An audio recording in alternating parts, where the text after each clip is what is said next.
got to stand up strong. Think the truth about themselves to understand what went wrong. I know we can find a way. I know we can find a way. I know we can find a way to stand up, stand up, stand up.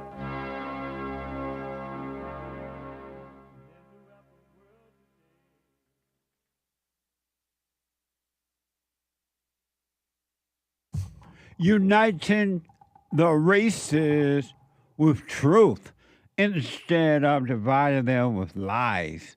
We're also rebuilding the family by rebuilding the man. I am Jesse Lee Peterson. Welcome to the show. Good morning. Hi, y'all. It's Friday. Again. It is Friday. Again. And you know what that means? Friday is get it off your chest day. Get it off your chest. Kind of relaxed day. Get it off your chest day. You can get involved by calling 888-7753-773. 888-77-JESSE. Jesse. Jesse. And my biblical question, a doozy. And it's only for those men and women, boys and girls who want to overcome their anger, who want to overcome the delusion, who want to overcome fear and doubt and worries and insecurities and suicidal thoughts and loneliness and on and on and on. You want to overcome your hell. It's for you. The biblical question is not for the rest. I do accept and I understand and I'm okay that most people will always live in and love their misery. And then they will try to pull you into it if you're not aware of what's going on. So I understand. The biblical question, why do you want the approval of anyone else? Why do you want the approval of anyone else? We have every way that you can support and watch the show listed on jesseleepeterson.com/show. jesseleepeterson.com/show. And if you're out and about, whether you're on an airplane, taking off your clothes, being naked on the plane, running up to the front of the plane and being naked, or whether you're running from the DOJ, or whether you are TikToking and you're supposed to be a government representative and your team has lost and now you're TikToking like little idiots. It doesn't matter what you're doing. You can be listening to the show on your iPhone or iPad. You can podcast when you're done TikToking and you realize that ain't going to get you no votes. You can podcast and listen to the show. But you can be listening while you're TikToking by calling the listen line on TalkStream Live at 605-615-4131. 605-615-4131.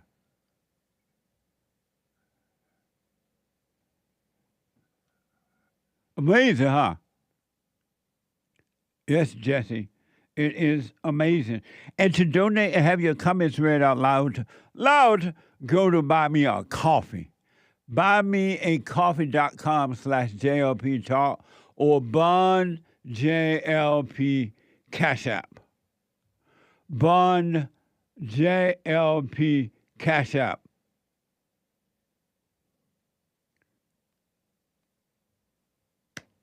It's Friday. It's Get It Off Your Chest Day. And it doesn't matter what you look like, when you're doing what you're doing.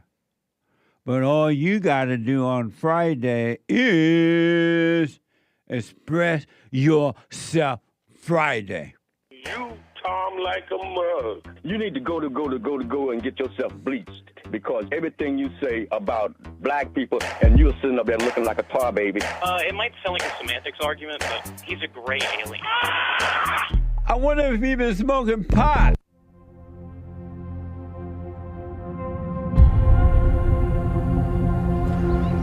Our government. It's a cultural divide. I'm gonna get it on the flow. 40 acres in the mule. This is bigger than the music. Listen, he out there, he's hearing all kinds of nonsense and bullshit. Let me just be real. And we ain't gonna sit for that shit. If you could tell Donald Trump anything tonight, what would you tell him? Stop being Putin's If you could speak directly to Elon Musk, what would you say? off. And we don't know everything that Elon Musk has done with his high technology or what he's been accused of by some, as it may relate to the election. Insurrection. And that's what you have in government. Okay. And you think these females going to make things better. Okay. What a mess. If ever we needed you, Lord, we need you now. Come by here, Lord. Come by here. I want my country back. But in all honesty, my country is not coming back. The only chance we have now is to hope that Elon Musk can get a nice rocket up to Mars or the moon or somewhere, that we can start a new country up there, far, far away from here. You have the wrong people in charge of your country right now. A country that you have people that who are in charge of a country, and they don't even know how to run a hood, a hood. And you put them in your government. What a sad way to live. So, there is a spiritual order to life, right?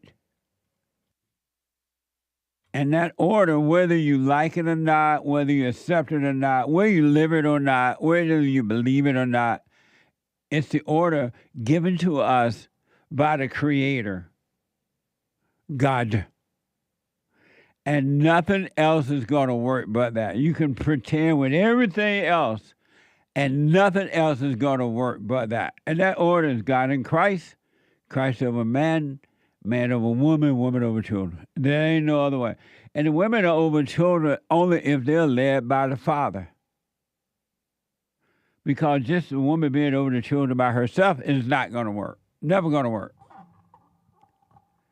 And that order is broken in my country today. And as a result, it's a mess. I have said over and over and over again, you know how the women are upset, some of them, that men are playing in women's sports. They are ticked because they know they can't win. But yet they want to think and believe that they're equal to men. But yeah, they're upset that men are playing in women's sport, but they're okay with women playing in men's sport. And they know neither one will work. But they're okay about destroying the men's stuff, but not the women's stuff. And so they know they're not going to win. Likewise, when you put women in leadership roles, you can already know that you're not going to win. you're not going to win. And you can already know, you can bank on it.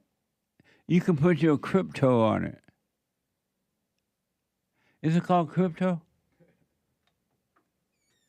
Yeah, crypto. Crypto. Yeah, not like a crypto. But like a what? Crypto. You can put your crypto on it. You're going to lose. Or you might win. You put your money on it because you put women in charge. A couple of things that's going to happen. It's not going to work. And then secondly, she will turn on you. She will turn on you. Except for those women who understand their evil, the evil inside of them, they can admit it, and then they will start to overcome it. They won't turn because they understand, and they will be proud. They will love living in the order of God. And they have no problem with men being the head. I mean, it would be an honor. I mean, they would just naturally love it without even realizing. But the one thing I want you to know, and you can say, Jesse, you're wrong. No, Jesse, you're wrong. And then you can pay attention and see if I'm wrong. Every time you put a woman in charge as leadership, whether she is Christian, Catholic, Jewish, Alawaba, Amish, Jehovah's Witness, Mormon, whatever religion she is, Christian, she will turn on you. Eventually, she will turn. And she can't help it in her fallen state. Because in that fallen state, falling away from the Father, she has a great, more than words can express, hatred for the man, jealousy, envy, strife against the man. And it's not her, but it's that nature of her father, the devil inside of her. That's why women, you gotta be, if you want to be free from that, you gotta forgive too, your mothers and your fathers. But it's a spiritual thing. And because angry people are not in control, not aware and in control, they will turn. These women will turn. They're going to turn. I don't care if they're conservative, Republican, or whatever they're supposed to be. They will turn unless they have overcome it and are overcoming their hell. And when they overcome their hell, they're not going to even desire to be in a leadership role. It won't be a part of their consciousness because they will overcome unconsciousness. I remember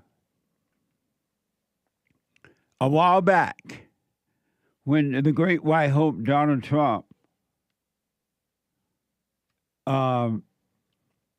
elected or suggested that Amy Barrett, Amy Coney Barrett, be a part of the U.S. Supreme Court. I said back then, no, Mr. President, don't do it. You will regret it. Number one, this female have children. And any female with children who are willing to put their children on the back burner and go out to work to get an ego gratification is not a friend. I'm like, no, Mr. President, don't do it. And lo and behold, the president didn't listen. And now he regrets it. And just to remind you that I'm not making it up that I said it, I want to play this soundbite from you from 2020 saying Trump would live to regret. This is JLP saying Trump will live, back in 2020, Trump will live to regret appointing Amy Coney Barrett to the Supreme Court. Watch this. I personally believe that the president should have appointed a man for the U.S. Supreme Court. It was disappointing to see him appoint a woman, but I'm pretty sure without asking him that he did it to appease the voters. It doesn't make any sense at all that he appointed a woman to it, except to appease the voters. And we will live to regret the fact that the president appointed a woman to the U.S. Supreme Court. This woman is a liberal. Well, I don't know if she goes by liberal, but she's no different than the other feminists. This woman supposedly have 7 children, 2 of them adopted from another country, and they black. But yet, she does not stay home and raise the children, which tell me that this woman think that she's above men and that she is a man and that she can go to work and raise children and be like a man. It's not true. It is literally not true. This woman is on an ego trip like 90 going north, and she's no different than a liberal feminist. It's just with a different name. But you're going to live to regret this, because if she's not decent enough to stay home and raise the man's children, she's not going to think straight on the court. Believe me. And it's more than just the abortion issue.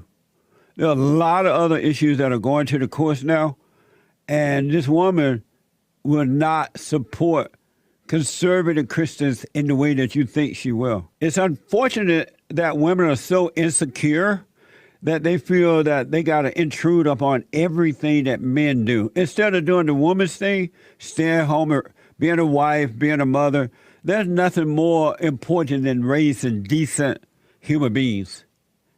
That's what makes society great, decent human beings. Amazing, huh? This is back in 2020. And I told you the president will regret it. Every time the man listens to the woman, he will suffer. Ain't no way around it. Listen to the woman, you will suffer. It's a spiritual thing. And women know it too. They know their husbands, their boyfriends, their sons, their daughters, their government listening to them, that they're going to suffer. Here's where Barrett said at her Senate confirmation hearing that George Floyd's death was very, very personal for her family. Watch this. From Roto. Have you seen the George Floyd video? I have. What impact did it have on you? Senator, as you might imagine, given that I have 2 black children, that was very, very personal for my family. Jesse was with the boys on a camping trip out in South Dakota, so I was there, and my 17-year-old daughter, Vivian, who's adopted from Haiti, all of this was erupting. It was very difficult for her.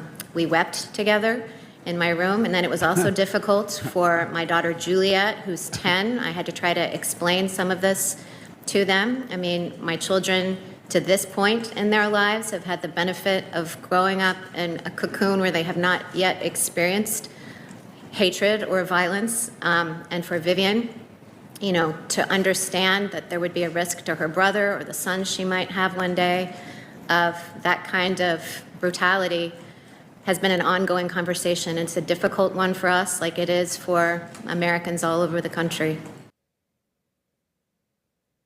And the president put that into the Supreme Court. He put that in there. When she was saying all that, the president said, "Oh, wait, I'm playing. Not her. I didn't know she felt that way." She's telling these black children she weeping, they're weeping over somebody they didn't even know. Had no clue about. And she's weeping. What a mess. And he put that into the Supreme Court and thought that she was going to support him. And there was no indication George Floyd's death had anything to do with him being black. And even if it had, what does that have to do with her black children? Is everybody black identified with one another? We got one black, you got all black? And he put that on the Supreme Court. A weeping woman is a destructive woman. A weeping female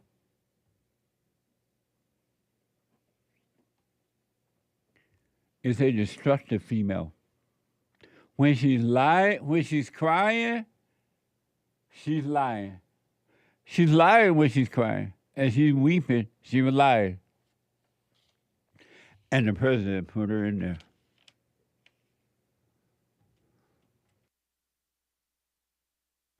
And now he's living to regret it. She up there boo-hooing over George Floyd with some little black children that she adopted from somewhere. Ain't even hers. And she's not weeping that hard. She's going to go to work and leave them somewhere else. When she's crying, she's lying.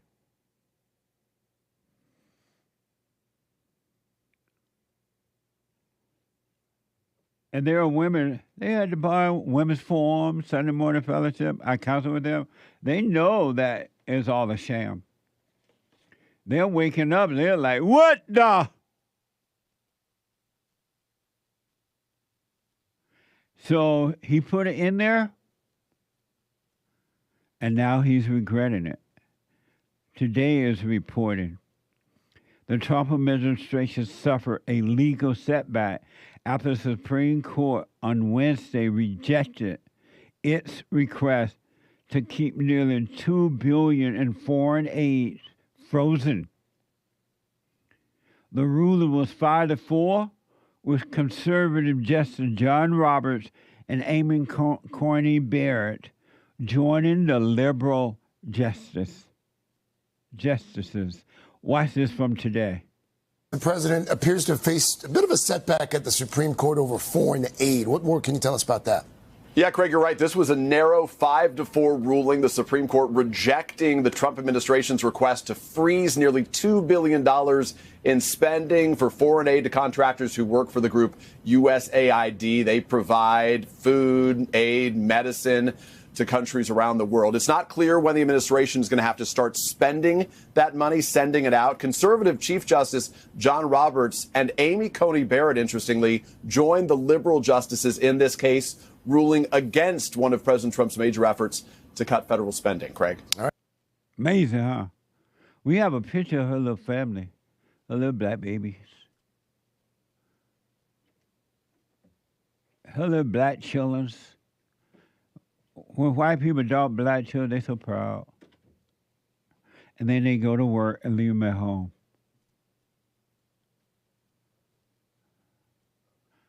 We don't have the picture. Let me know who you get it. Look at her little black children. And then she go to work and leave them somewhere else. She brought them all the way from Africa or somewhere, and then she went to work. And she got a husband. What a sad way to live. They cried over George Floyd. They wouldn't know George Floyd if he walked through the door and said, hi.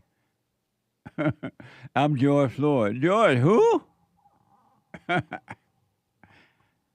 And the president put her on the court.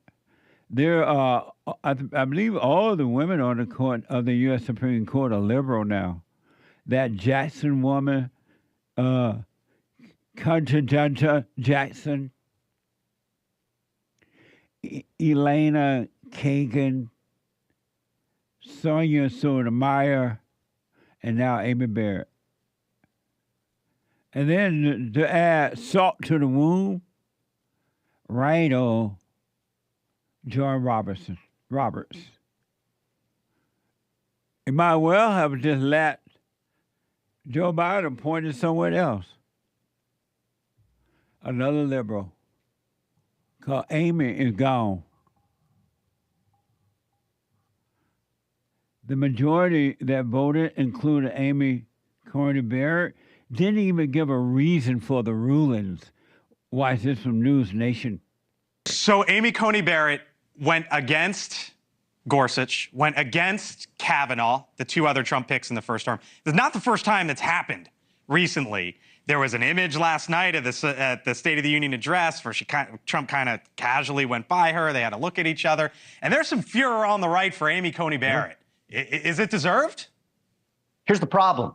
The majority, including Amy Coney Barrett, didn't give a reason why they did this. So this leads people to speculate, was this based on the law? Was this based on a hatred or an anti-Donald Trump perspective, something the government's doing? Look, the argument could be that when you look at the dissent from the conservative justices, they make really good arguments. Their arguments were, A, does a lower court judge have the power to compel the federal government to pay out $2 billion? Talk about the harm to the federal government and the taxpayers. That's $2 billion they are not going to be able to recover. Why not just pause this? Why not just pause everything, allow Donald Trump's administration to brief this, to argue this on the merits, and decide it at a different day? Now, she could have gone that way. She chose not to.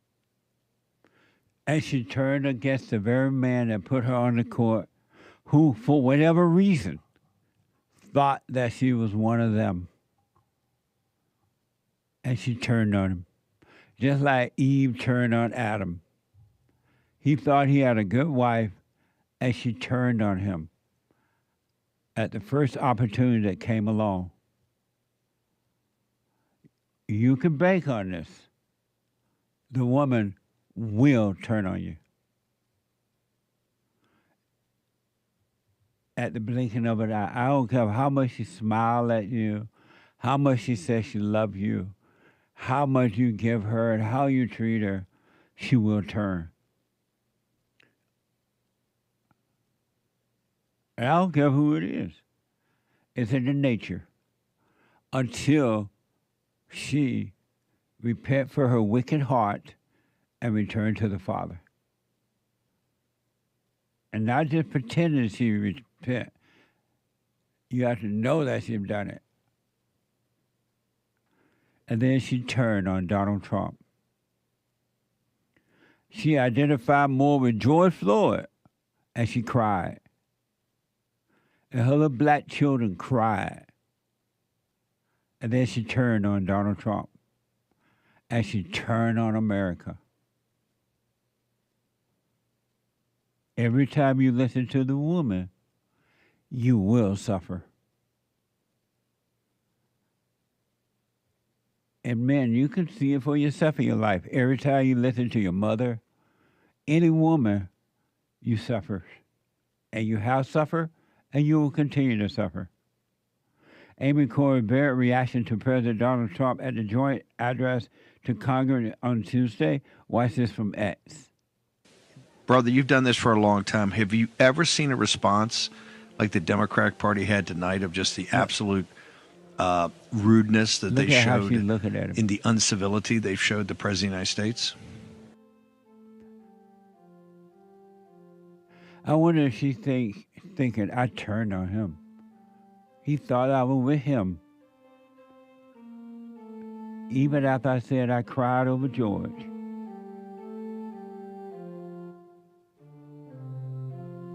Here's where Trump later rejected her hug after this break. Back in a moment.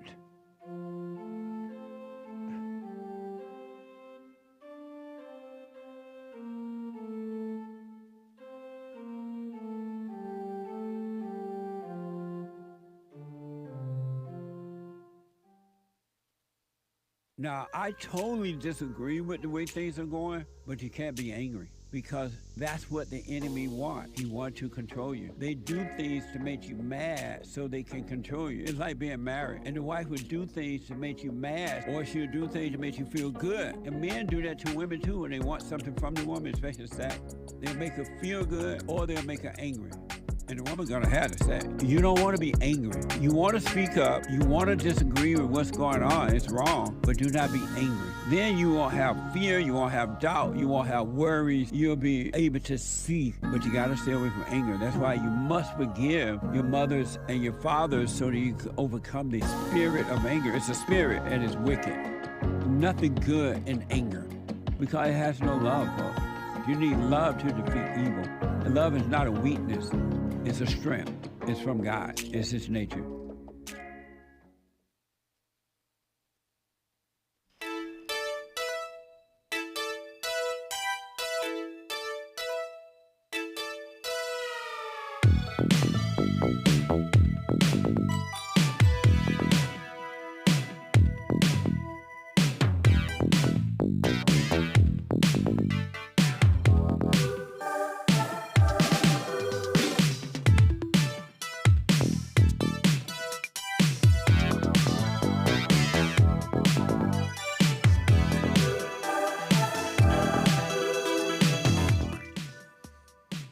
(888) 775 3773 888-77-JESSE.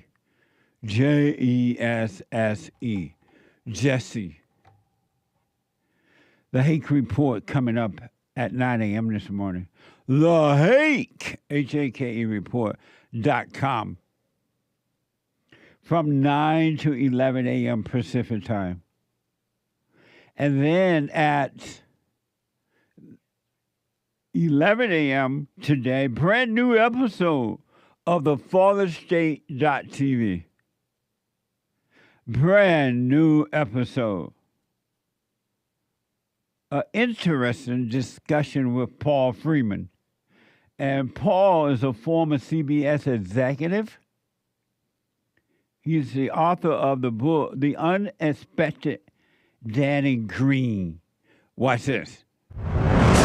Next time on The Fallen State. Do you have anger? Oh, yeah. Sure I have anger. Because I didn't have a dad, so I had to fight for myself. So do you believe there is a God? I don't think he's a guy up there with a beard and looks down kindly upon us. So you don't believe he has a beard because you think he's shaved? Or But you haven't noticed the attack of all white people? Who's attacking me? You're not white. What am I? I thought you said you were Jewish. So you're a provocateur. That's what this is all about. What the? All right. You told me you were Jewish, so I thought you were Jewish. I didn't know you were white. But now I understand that Jewish people are white people. I see white people, and then the blacks who think they're the Jewish people. Y'all ain't white. What the? So that is at 11 a.m. today, Pacific time. TheFallenState.tv. And you can support The Fallen State while you're there. TheFallenState.tv/donate or locals.com. And I appreciate it. And at 12 noon, the American Anchor Baby. At 12 noon, check them out on Rumble. You got to know how to rumble. Energy all over Rumble and all over the world. At 12 noon, the American Anchor Baby. And then Sunday morning, all welcome to fellowship. At 11 a.m. Pacific time, 2 p.m. Eastern time, rebuildingtheman.com/church. Come on down. I just want to finish up on this thing that this female have done to Donald Trump and to America. She turned on him. Amy Coney Barrett.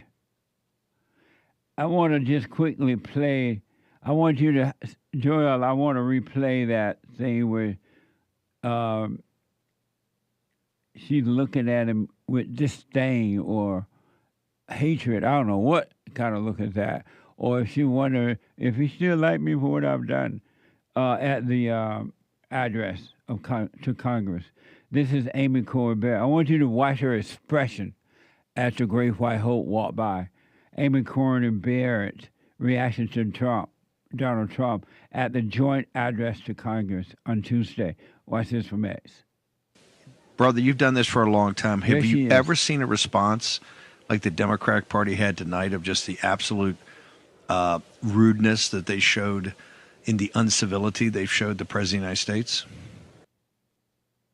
Amazing, huh?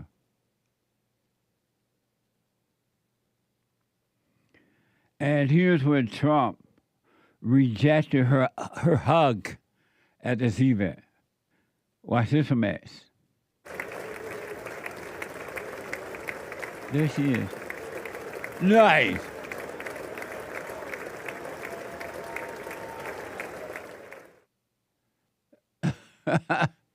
You know, don't be trying to all grin up at me. Huh? Yes, it was. Who was it? That was Nancy Mace? Yeah. Oh. Republican. Oh, I thought that was her.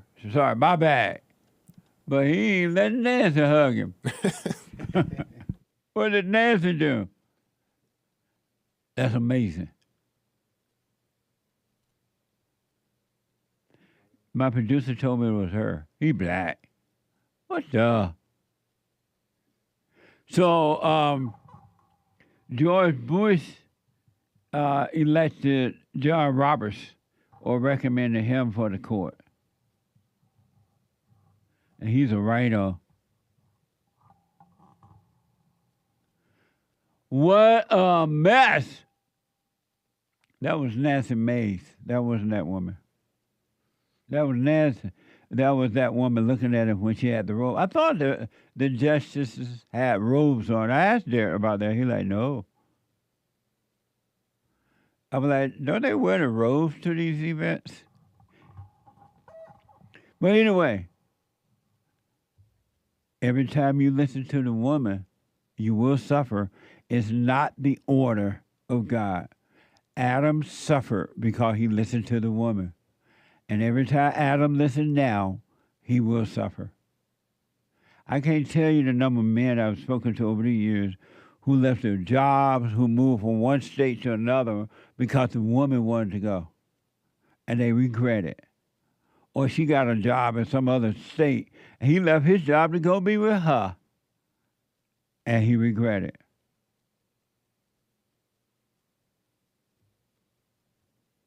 When will you wake up and come to order?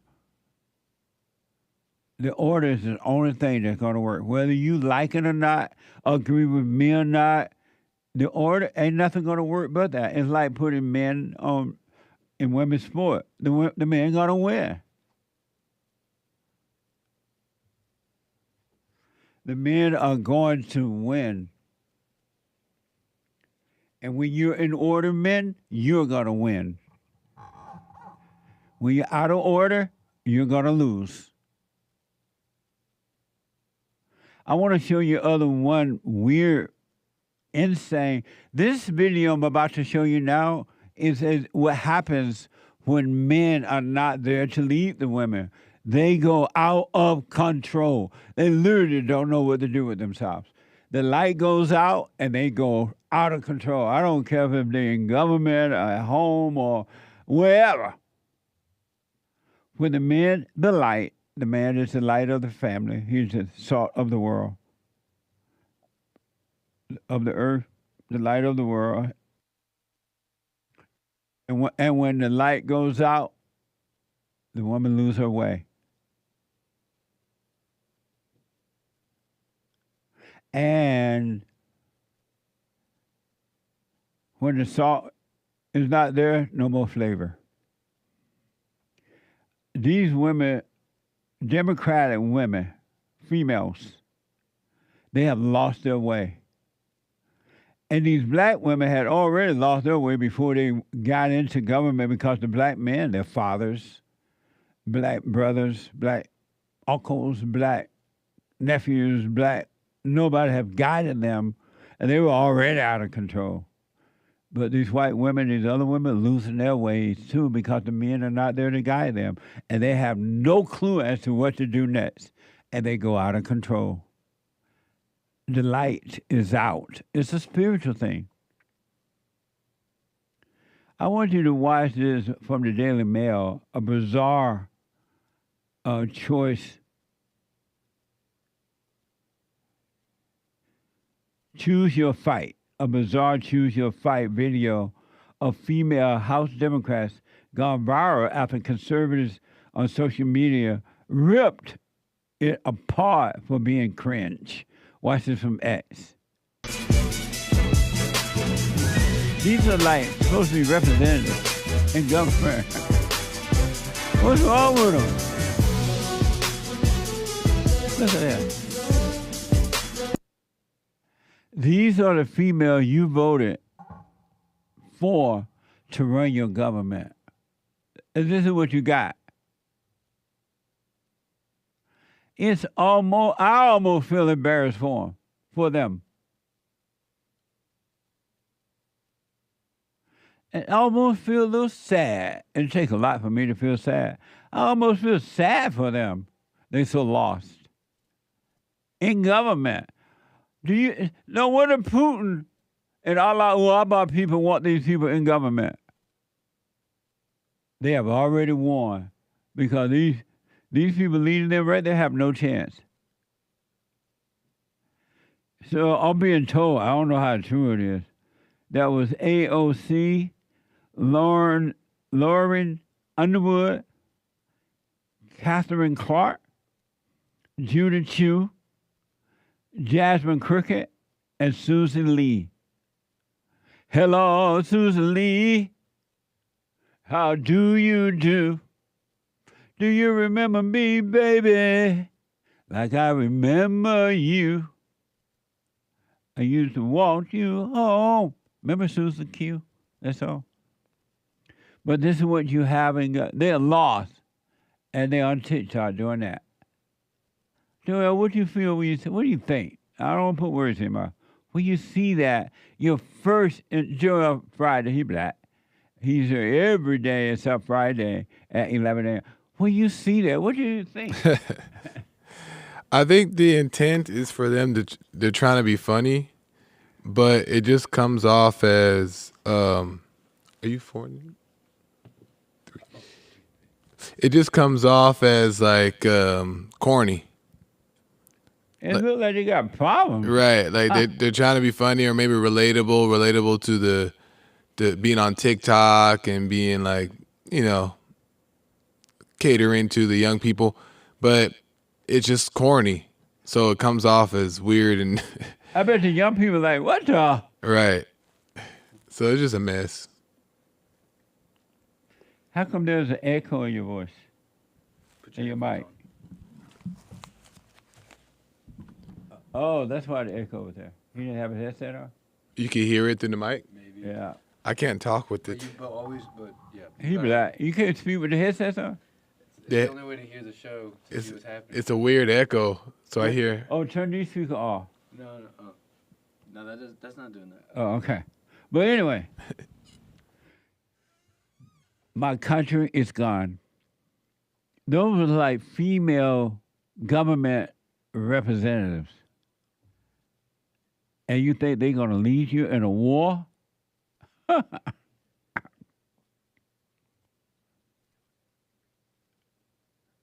And you put them in leadership role.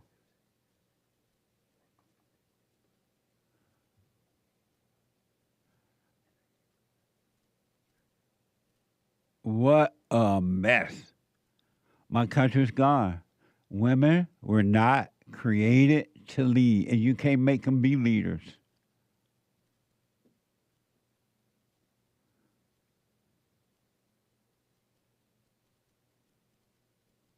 888-7753-773. 888-77-Jesse. Let me go over to Florida and talk to Harold. Harold, welcome to the show. You're on the air. Thank you for taking my call, sir. I couldn't agree with you more with what I was listening to for the last couple of minutes. Yes. First of all, I'm retired MIPD, and we don't have that same kind of response when over 10,000 black people are shot and killed every year. Yep. But we have that response for a junkie, a dope fiend, a guy who was terrorizing the black community. Amy Barrett, whatever her name is, felt sorry for him and took her black daughter, who came from Haiti, and I'm quite sure she saw a lot of hell in Haiti. She didn't get her from the Hamptons. She got her from Haiti. So that young girl never heard of violence before? Please. It's insulting that these idiots are running our country. It really is. I couldn't agree with you more. After I heard her testimony about George Floyd, I would have called up and yanked her candidacy or whatever. I would have yanked it the same day. No, right. I'm sorry, I made a mistake. I was like, oh, no, I'm sorry, wrong person. And Yep. in here to say, we have to pick someone else. Yeah, I would have shut it down that day. And what I really wanted to speak to you about was that clown show that I saw the 4 mayors of these cities dealing with illegal immigration. I'm from New York City, and I know Eric Adams personally. And he was going after our health care in order to save $600 million, retirees' health care. But in the next breath, he wants to spend $6 billion on people that don't belong there. And then they wonder why this country's all messed up. Look at the clowns we got running it. Yeah. So Harold is responding to, there was a hearing this week where Eric Adams, the mayor of Chicago, Representative Fox, a mayor out of Boston. Denver, Johnson from Denver, Johnson from Chicago, another clown from Denver, and Wu from Boston. Yeah. And none of them had a clue on how much money is being spent on people that don't belong here. And that's ridiculous because my tax dollars should not be going to people that don't belong in this country. It's amazing to me what has happened to America. It's like, what's wrong with the voters that they will vote in these type of people? It's just crazy to me. What has happened? Well, they keep black people riled up on race. Yeah. And then they miseducate everybody.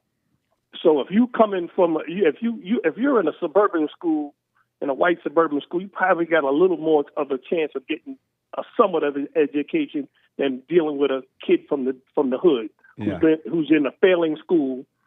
And when Republicans mention school choice to black folks, they get all they don't even know what it is. They don't even know what it is. They don't even accept the premise that school choice should be something that you should be voting for, because it gives you an opportunity to send your kid to any school that they want, and the government's going to pay for it. Why keep sending your kid to a school and you can't read and write? I don't. My people, and I'm black, Mr. Peterson. Are you black? I don't. Yeah, I don't understand what the rationale is. How my people think it's taken 65 years. Biden still got 90% of the black vote for women. 90%. Yeah. The guy's a vegetable, and you gave him 90% of your vote. Yeah. What a mess. You can't make this up. And I couldn't run for office because, number one, I can't be bought. Number two, I'm gonna tell it to you. That's why I like the Great White Hope. He gives it to you straight up, without a chaser. And that's why Amy Barrett hate him. He's too honest. Yeah, well, hopefully he's got 2 years to get his game, get him to do what he want to do. In the last 2, he could just wing it, But I'm behind him 100% because he's the first president that I ever heard say he was elected to be the president of the United States and not the world. And I agree with him 100. I wear a shirt all the time, Mr. Peterson, when I'm out and about, and it says America First. I have people ask me, what does that mean? What? No. Read the shirt. America First. What do you think it means? I don't have Bulgaria first. Yeah. I don't have Bulgaria or Grenada or Mozambique on my shirt. I got America First. People can't even figure that out. Amazing. And then we wonder why we're in the condition we are, because we keep voting for these dummies, and they're a bunch of clowns, Republicans and Democrats. They're a bunch of clowns. And it was up to me. I'd clean house of all of them, and the only letters that should be in front of their name should be A for America.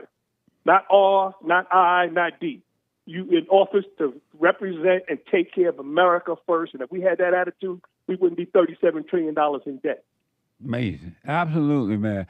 Harold, amazing call, man. Thank you. I appreciate it. You take care, sir. Have a good day. Thank you again. Yes, sir. Amazing. 888-77 Jesse. Super chat. Super. Super chats.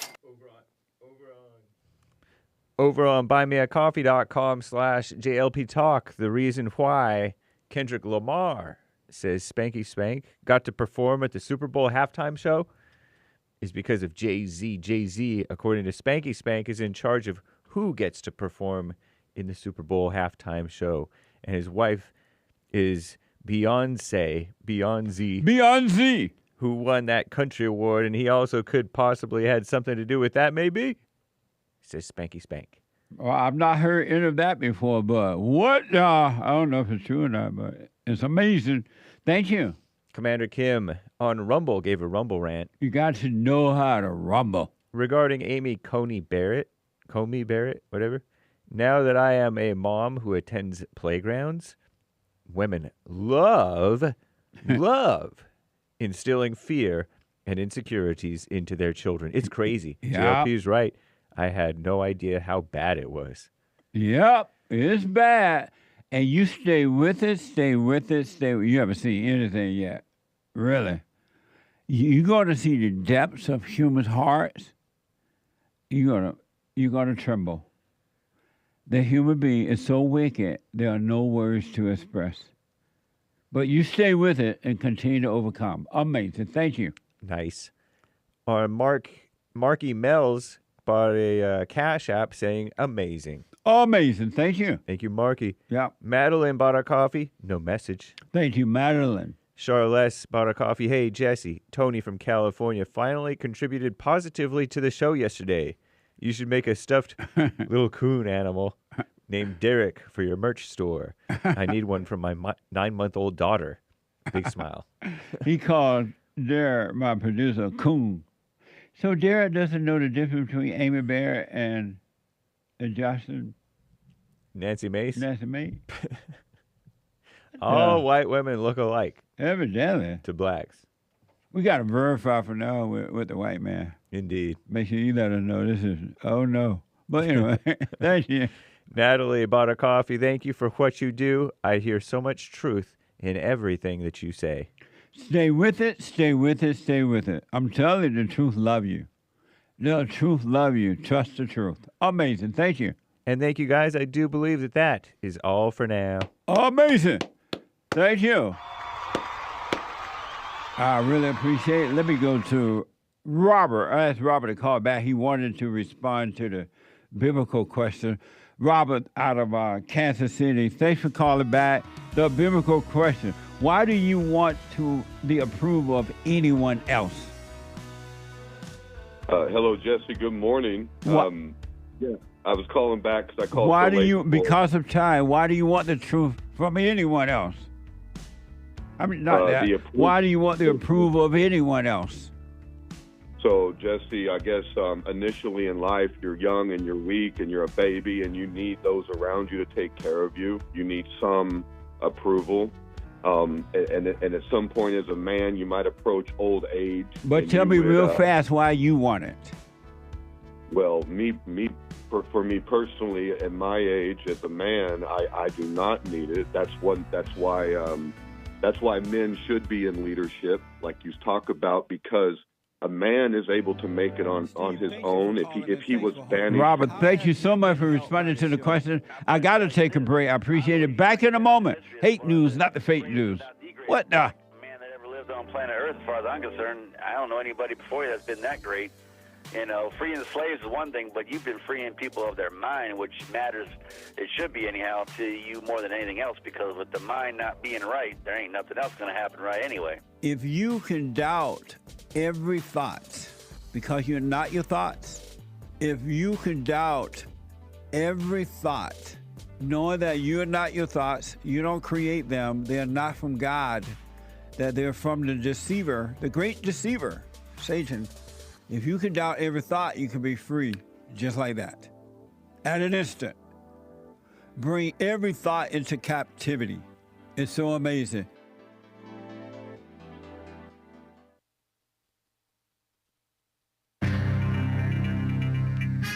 A whole lot of mess going on in the world. The lame-o U.S. officials, or are they lame? Not sure. Supposedly working to mend ties between with Ukraine, between Zelensky and Trump. Who knows? After the blow-up between Zelensky and Trump last Friday, the Education Department, Trump expected to sign an order dismantling the Department of Education. That's a good thing, I think. And SpaceX launch, there was an explosion. It failed, but it was like a good failure. It was entertaining. Stock market, blah, blah, blah, blah, blah. I don't care. And based Gavin Newsom is not on the side of the transgenders, the radical transgenders who want to invade all the different sports. Nice. This is the end of hour one of the Jesse Peterson Show. It is Get It Off Your Chest Friday, March 7th, AD 2025. The lines are full. JLP will be right back to your calls. But first is Hake News, not fake news. Commie Nonsense Network CNN reports that U.S. officials are working to mend ties with the Ukraine following last week's contentious meeting between our greatest president, Donald J. Trump, and the unchristian Ukrainian president, Volodymyr Zelensky. At the same time, European so-called leaders are pressing ahead with their own vision, or lack thereof, for the Ukraine peace, so-called, at an emergency summit. All of a sudden, they think it's an emergency to get peace, even though for 3 years they haven't at all tried to achieve peace, seems like. President Donald J. Trump is expected to sign an executive order to dismantle the Department of so-called Education at the federal level. According to sources, he aims to shrink the size of the federal government drastically, which is drastically needed. Right on Trump. He's long signaled his intention to close the department, just like Reagan was supposed to, but he didn't. Fully eliminating the Department of so-called Education will require Congress to act, so claims Commie Nonsense Network. If the Trump administration succeeds in pushing an end to that department, some programs and funding could be retained and shifted to other agencies. There is also growing uncertainty about the nation's, so-called nation, trillions of dollars in student loan debt, and whether the government will stay in the business of lending money to students directly. Should get on out of that. And SpaceX, that SpaceX launch explosion, facing another setback, supposedly, according to Commie Nonsense Network, after the Starship spacecraft exploded shortly after liftoff Thursday. Video shows debris lighting up the sky over the Caribbean, or Caribbean if you prefer, but I think it's Caribbean, as the uncrewed vehicle burst into flames during its 8th test flight, marking the second supposed failure in just 6 weeks. The company shared an update with a few details, saying the explosion was caused by an energetic event. And that's a quote. The blast prompted the Federal Aviation Administration, FAA, to halt flights in Miami temporarily, Fort Lauderdale as well, and Palm Beach and Orlando airports for falling space debris. Pretty cool, huh? The FAA also is requiring SpaceX to perform a mishap investigation into the loss of the Starship vehicle. Throwing their weight around. And the stock market, do you really want to hear about it? U.S. stocks slid Thursday as investors continue to grapple with further uncertainty from our greatest president, Donald J. Trump's based tariffs. All three major indexes closed lower despite Trump announcing a nearly 1 month tariff delay on products from Mexico and Canada. Since Trump took office, blah, blah, blah, blah, blah, blah, blah. Tesla shares are down around 40%, so maybe it's a good chance to get in. Or maybe later will be a good chance to get in. Not sure. They were giving up 96% of their post-election bump. Analysts say the drop in share price reflects probably the concern that Elon Musk, the Tesla CEO, has been a much more visible and polarizing figure in the Trump administration. Polarizing because the liberals hate what's right. I'm James Hake. Now back to JLP. Hour 2.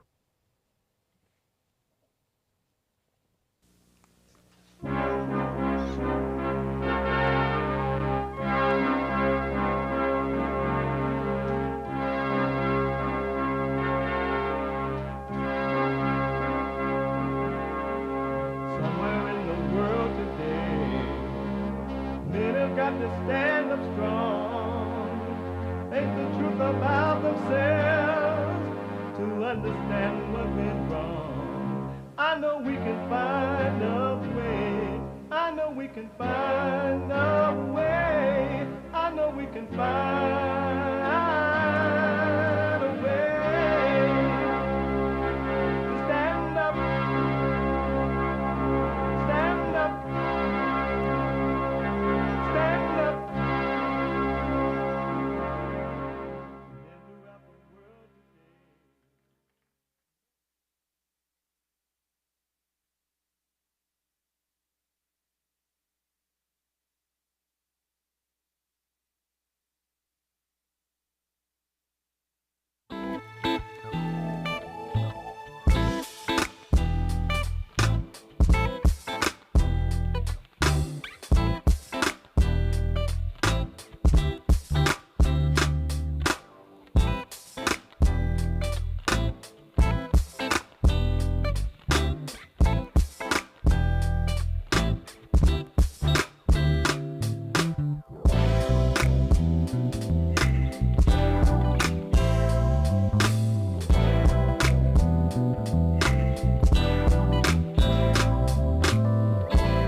uniting the races with truth instead of dividing them with lies. We're also rebuilding the family by rebuilding the man. I am Jesse Lee Peterson. Welcome to the second hour of the show today. You can get involved by calling 888-7753-773. 888-77-JESSE. Jesse. Jesse. And my biblical question, why do you want the approval of anyone else? Why do you want the approval of anyone else? Amazing question, huh? You can listen to the show on your iPhone or iPad. You can podcast, but you can hear anywhere in the world. No matter where you are on your iPhone or iPad, you can podcast, but you can be listening as it is happening by calling the listen line on TalkStream Live at 605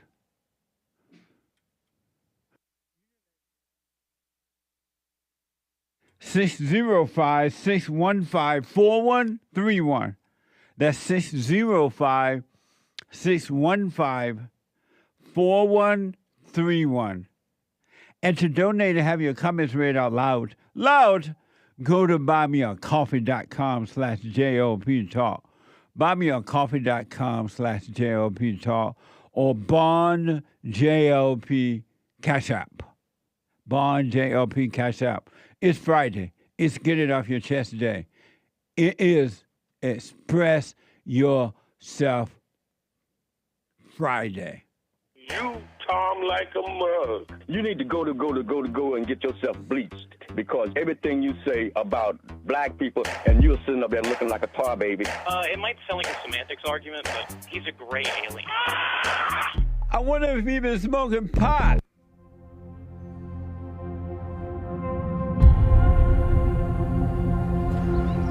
Our government.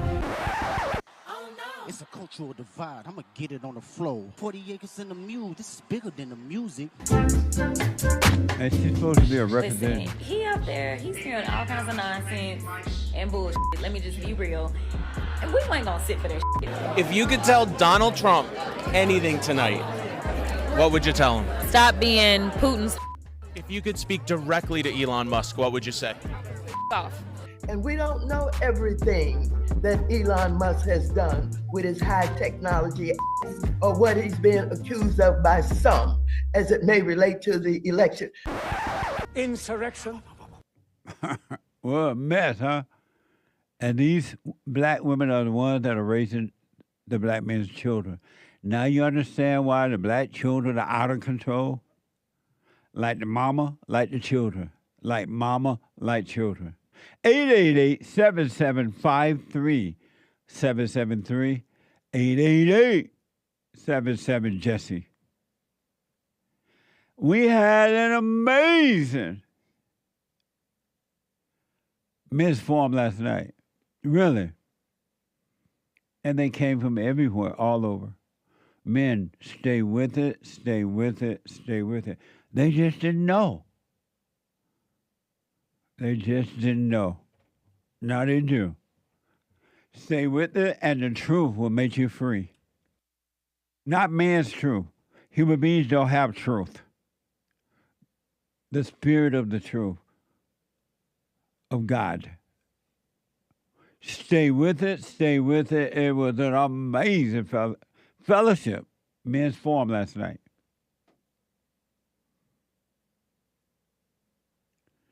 I want to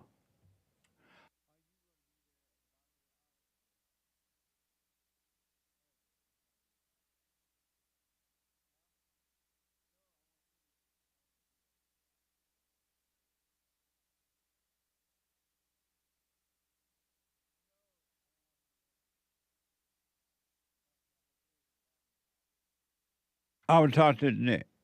Sorry about that. It was amazing. I want to, really, folks, we've lost my country. And they're putting all these females in control and leadership role. It is not in their nation to lead. There's no way the country's coming back. The country's been set up to never return again. And the great white hope is they're leading, but he's making another mistake by putting all these female over men, over the country in a leadership role, and he will live to regret that. Remember I told you this, all right? Just like I said that about Amy Coney Barrett, that Trump will live to regret it back in 2020. All these females he's putting in charge of our country right now in so-called leadership role, he's going to regret it. The country's going to regret it. It's not going to work. Remember I told you that. It's just not the order. It's like trying to put men in dresses and say that they're women. It's not going to work. Or women in pantsuit and saying that they are men. They're not going to work. 888-7753-773. Let me go to CORA. CORA out of Michigan. CORA, welcome to the show. You're on the air. Hi. So I called last week and I was telling you about, my forgiveness and stuff, and it all went really well. And you were just like, let me know how it goes. So it went great in the moment, but the week after, my parents were both like attacking me like so much, and it was just really bad. So now things have calmed down, but yeah, it just kind of got a little chaotic at first. But I do have a 3-year relationship with my boyfriend, and he's also working on himself in one way or another. But he doesn't really watch you, but he knows I watch you. And I had told him a long time ago when I first discovered to forgive his parents, and he did. He did forgive them. But now that I had watched that church the other weekend and I redid it in kind of the way that you told me, I had brought it to his attention to do the same. But he had told me that he doesn't feel the need to like apologize to them for hating them because he never hated them. And I do believe that about his father. I don't believe he hated his father, but in my heart, I do know a time when he was pretty angry, and he says he was angry at himself, but not his mother. So I just got into my head last night a little bit because I've already brought this to his attention twice, and he tells me the same thing. But I just don't want to be like controlling or impose on him. So I decided to come to you about it. I know you said that forgiveness is apologizing for resenting and saying like, I'm wrong for judging you. And not just saying, I forgive you, but that's what he did, is just basically told them that he forgives them for A, B, C, and D. So here I am just asking, kind of like if he has to go back and if I should be the one to tell him, hey, maybe it's a good idea that you go back and this is why. And so let me ask first, when you went and forgave your parents, you said the family gave you a hard time? Oh, yeah. They were really, really upset with me. They were treating me very poorly for about a week, but they have chilled out now. Now they're fighting with each other. So. Right. That's what happened in groups. It never fails. When they turn on you, they join a group to turn against you, they eventually turn on each other. Yeah, and I knew that the whole time, so I tried to stay pretty calm. I'm doing better now, not reacting, but they get pretty ruthless. They'll start just threatening like my insurance and like my phone bill and just everything. So it starts getting a little chaotic, but then one moment I was like, you know what? If I have God, I have everything. You can take all the materialistic stuff. That's not going to like make me freak out anymore. You can't control me with that. Satan. Right on. You can't. Okay, so, you can have it. You can have the phone. You have everything back. And then don't overreact to them, and you move on with your life. Give them the finger, and you move on. Just don't be angry anymore. That's all you have to do. Yeah, and obviously I still live with them, so I got to stay chill in the meantime and continue to work and save money. And, I got to do what I got to do. But, at the end of the day, I realized even if I want to run, the devil's going to run wherever I go anyway. Right on. it's fine. Just chill out where you're at. And as far as your boyfriend, yeah, stop trying to change him. You've already told him and pointed the way for him. Leave him alone, leave him in his hell. And you just work on you. You are not responsible for him. You cannot change him. You can't make him want to change. You just work on you and let the Father's will be done for you. God will take care of you. I've been really, really, truly, seriously wanting that. And I think last night some thought stepped in that was like, oh, like he's not gonna be able to go to heaven with you because he didn't like. He's not going to go where? I like kind of had some thoughts that he won't be able to like come to heaven with me. Who told you that? My head, and I know it's Satan, and that's why I already went down the rabbit hole. So that's why this morning I was like, you know what, I will call Jesse so I can just get level-headed because I truly have been working on myself. Right. But the thing is with him is he has seriously changed so much to be a better man. He has so much insight. Like, he really is a good man. He is, like, I promise that. It's just, like, him not apologizing for resenting. I know you say that everyone has to do that. We all have to do that. If you want to be free, for sure, there's no way around it. Yeah, and, like, yes, saying, like, I forgive you for giving me the belt, whatever, but apologizing for resenting is important, and I don't think he sees the importance in that. Well, leave him alone. You've already told him. Yeah. And let him finally, hopefully, see it for himself or not. And don't listen to the devil. He's not going to heaven with you. If you have forgiven, you're already in heaven. So don't worry about it. This is really big for me, and I really want you to know that because I've been with him for 3 years. We're literally talking about marriage and stuff. Like, I just don't. Is he not like overcoming because he hasn't done that? I mean, I don't know. I would have to talk to him.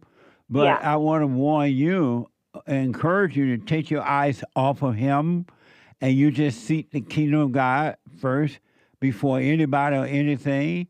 And whatever will happen naturally, and you'll be fine. If you guys end up getting married and he's working on himself, you'll be fine. If not, you're still going to be fine. You just work on you and wish him well. Don't be angry at him.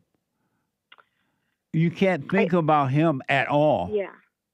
I'm realizing that. I'm realizing that maybe that's the next thing that I didn't realize was like inside me is like trying to like think about him and where he's at because he truly is a good man and has so much insight that even you say that he doesn't even watch you. But it's just like, I get so much truth from church every week, and for him not to even watch ever, I just kind of wonder sometimes. Like, I've told him about the silent prayer. I've told him about everything I learned, and he just doesn't seem as interested as. So why don't you back off then? Why don't you just and be done with that and just work on you? Because we are together. If you believe you believe he's good, you believe he's working on himself, why don't you leave it alone and just work on you? You're not responsible for him. You're only responsible for you. I know, and I think this only came up. It hadn't came up before. It only came up because of what I did last weekend for myself, seeing church. So I thought to myself, oh, I should tell him because I know the good truth. So maybe tell him so he can do it to his parents while he has an opportunity. So I just thought I should tell him. All thoughts are all lies all the time about anything.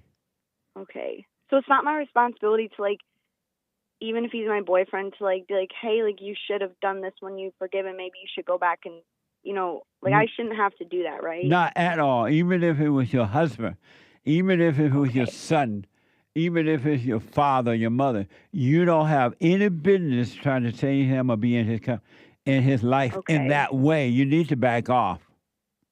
I figured because I've already told him about it twice, so I was like, I shouldn't impose. And I see he gets kind of annoyed too if I like. See there? You're trying to force somebody to change who doesn't even want to hear it. I know, but it's weird because Jesse, he's a great man. He's the best so man. So if you believe he's great, why don't you back off? Because I know what you said, that it's not going to work if you don't apologize for resenting. But leave him alone. Leave the man alone and let him work on himself. Okay, all right.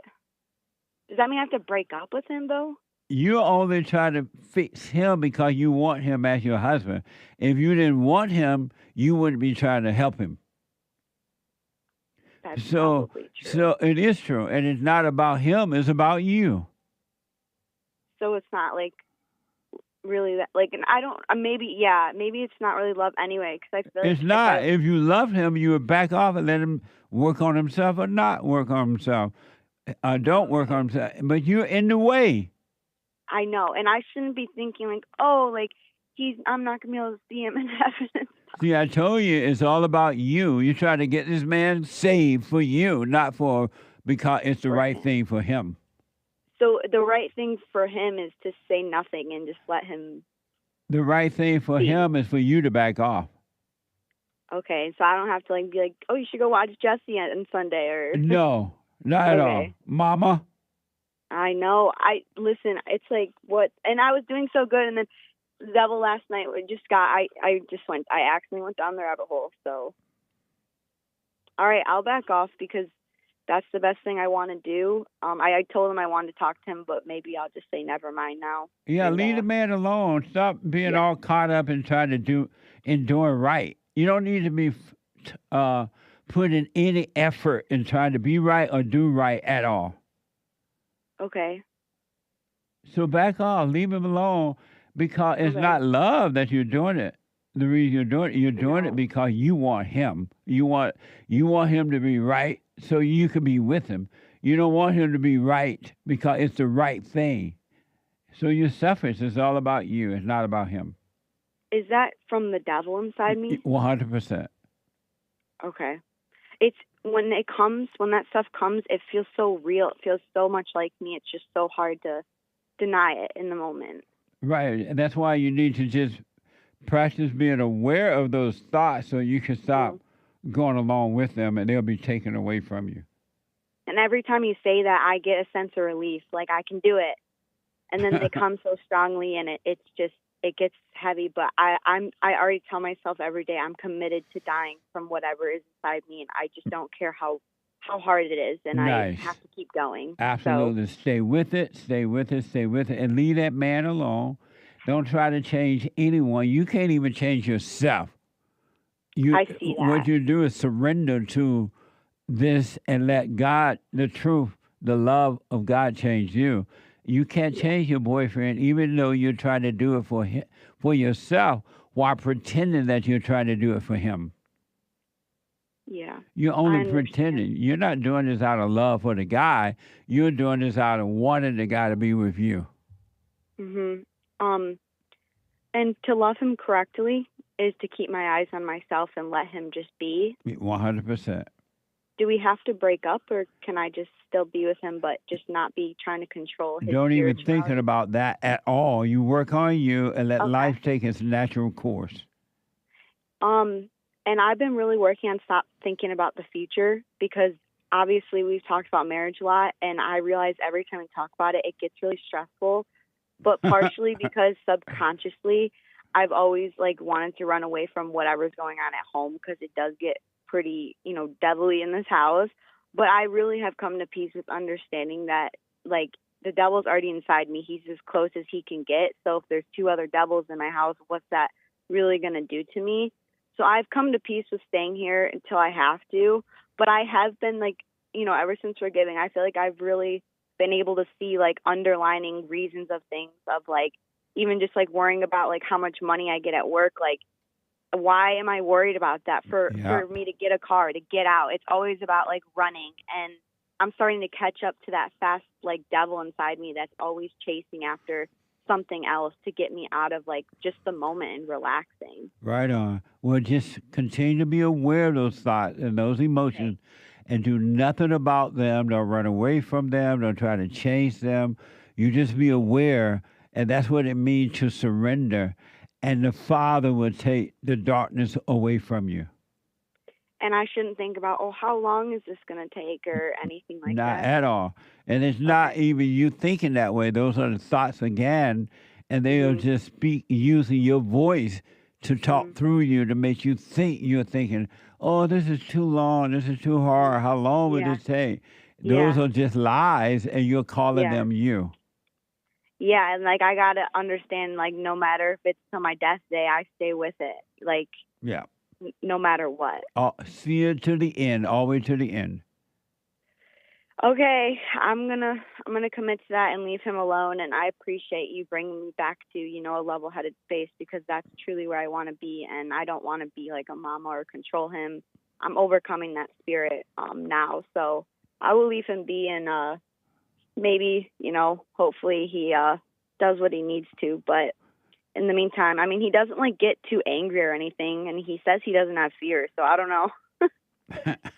Well, stop. Take your eyes off of him and keep them on you. Is that another tactic for the devil to keep me from working on myself? 100%. Is that always his goal, to keep me from working on myself? 100%. Okay, then I'm realizing now that all day, every day thoughts are going to get me out of the moment. It's crazy. 100%. It's a job to be present it's an exercise every single moment to bring myself back. 100%. It's crazy. And I understand now why people want to stay in their hell and don't want to work on it, because it's hard and it takes effort to be, present until it's easier. So it's not easy, And it's only hard because most human beings think that they are their thoughts. They think that they are their emotions. Mm-hmm. They think that they are good, or they think that they are bad. And because of that, it's difficult for them to let the delusions go, because they think that, who will I be if I don't have my misery? Who will I be if I don't have my anger? Who will I be if I'm not married? Who will I be if I don't have children? Who will I be if I don't this and I don't that? And so they hold on to an illusion. And you can't make yourself see that it's not you. That comes over, a period or whatever it comes with time. And you can never, ever make yourself see.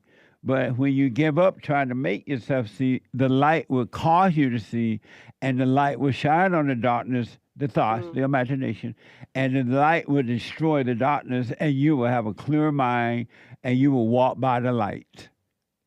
Yeah, so basically keep watching the thoughts and emotions every day, no matter how hard it gets, and God's with me. 100%.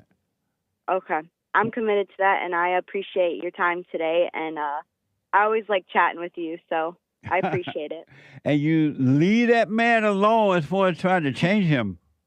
Okay, I won't talk to him anymore about this.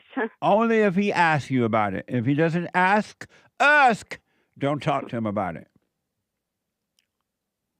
Okay. Remember how Jesus healed the people and he said, don't tell anyone? I do know that, and I think about that. And they ran and told everybody. Did they? Figures. Yeah, I know. It's because you said because he didn't want them to get an ego boost from it. Right. Right. Yeah, I know. I know. They'll become street preachers. He said, don't tell anyone, and they became street preachers. Yeah. I know. It would be nice to be free, and I know that I want that. So in order for that, I do know I have to let go of even him, even though I know I love him, and we've been together for so long, and but we're you great. Don't love him, because if you loved him, if you loved him, you would stop trying to change him and just work on you. Do you think I'm still maybe getting over the emotional love? God's still working on that with me? You stay out of the thoughts. You will, because you can't have the emotional feelings unless you had the thoughts first. Whether they so-called good ones or bad ones. You can't have it unless you have the thoughts first. So you need to start catching the thoughts so you can stop getting into the emotions. All emotions are not necessary, and they're false. And they make you think you're so utterly in love with someone and that you can't do anything. The devil was actually telling me last night, you can go to hell as long as you're with him. I'm like, bro, that's wild. What are you talking? Now, I actually was okay, that one was crazy. But all thoughts are crazy. Literally. Yeah, I know. Amazing. Yep, I'm going to work on myself. I'm going to let it go, leave him be, and just keep focusing on CORA. That's what matters. And you can date, you can talk to him, you hang out, but leave him alone. Don't try to change him. Oh, one more thing. Serious. We are not having sex. Sorry, I know that's a bad word for church, but it's serious. Because obviously, I... Hold on a minute. Hold on, Cora. Okay. Let me take a quick break. Back in a moment.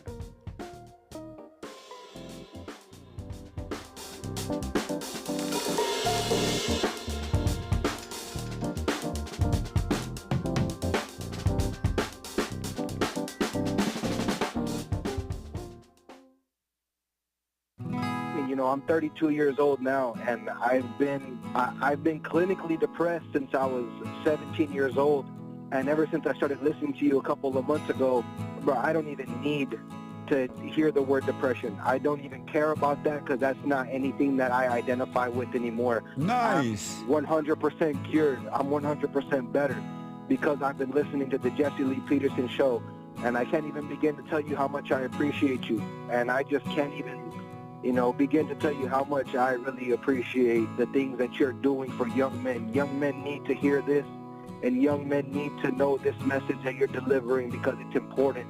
It's vital to their lives, Jesse. I just wanted to let you know that, man.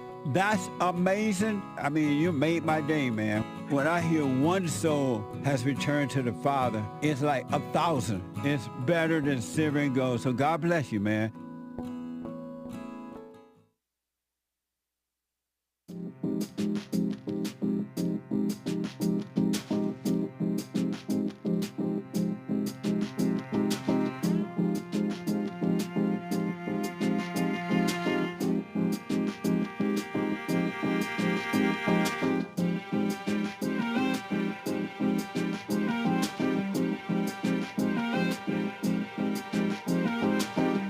Okay, folks, welcome back. 888-77-JESSE. Quick announcement. Check out Punchy's Roast Coffee.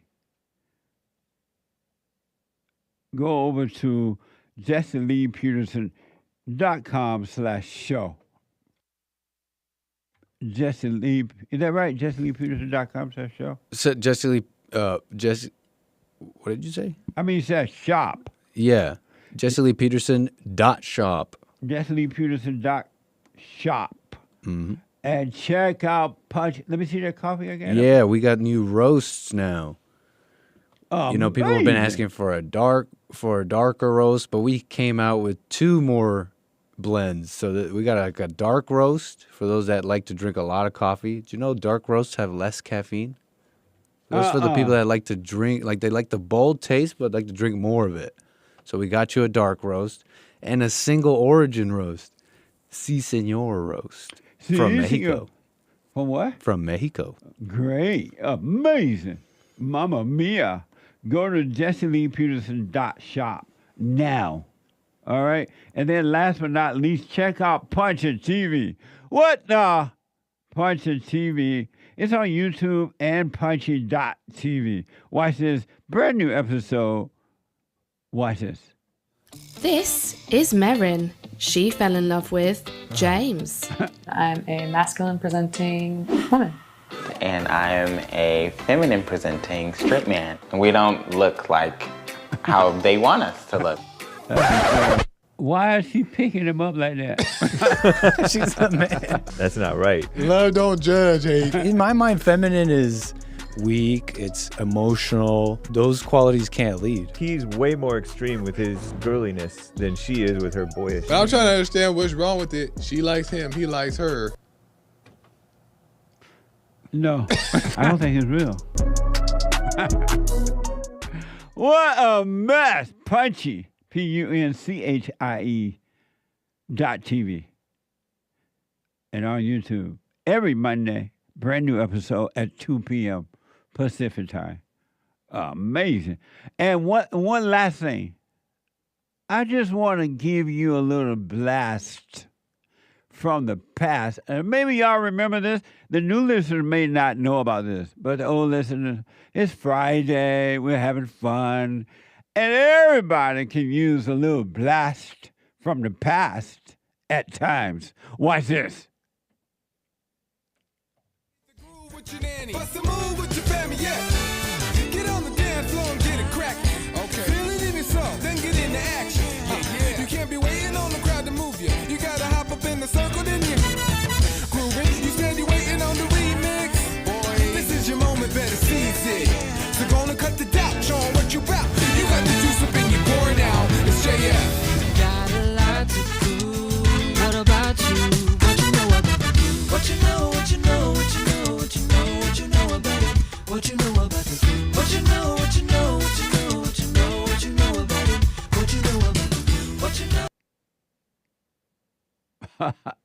Amazing.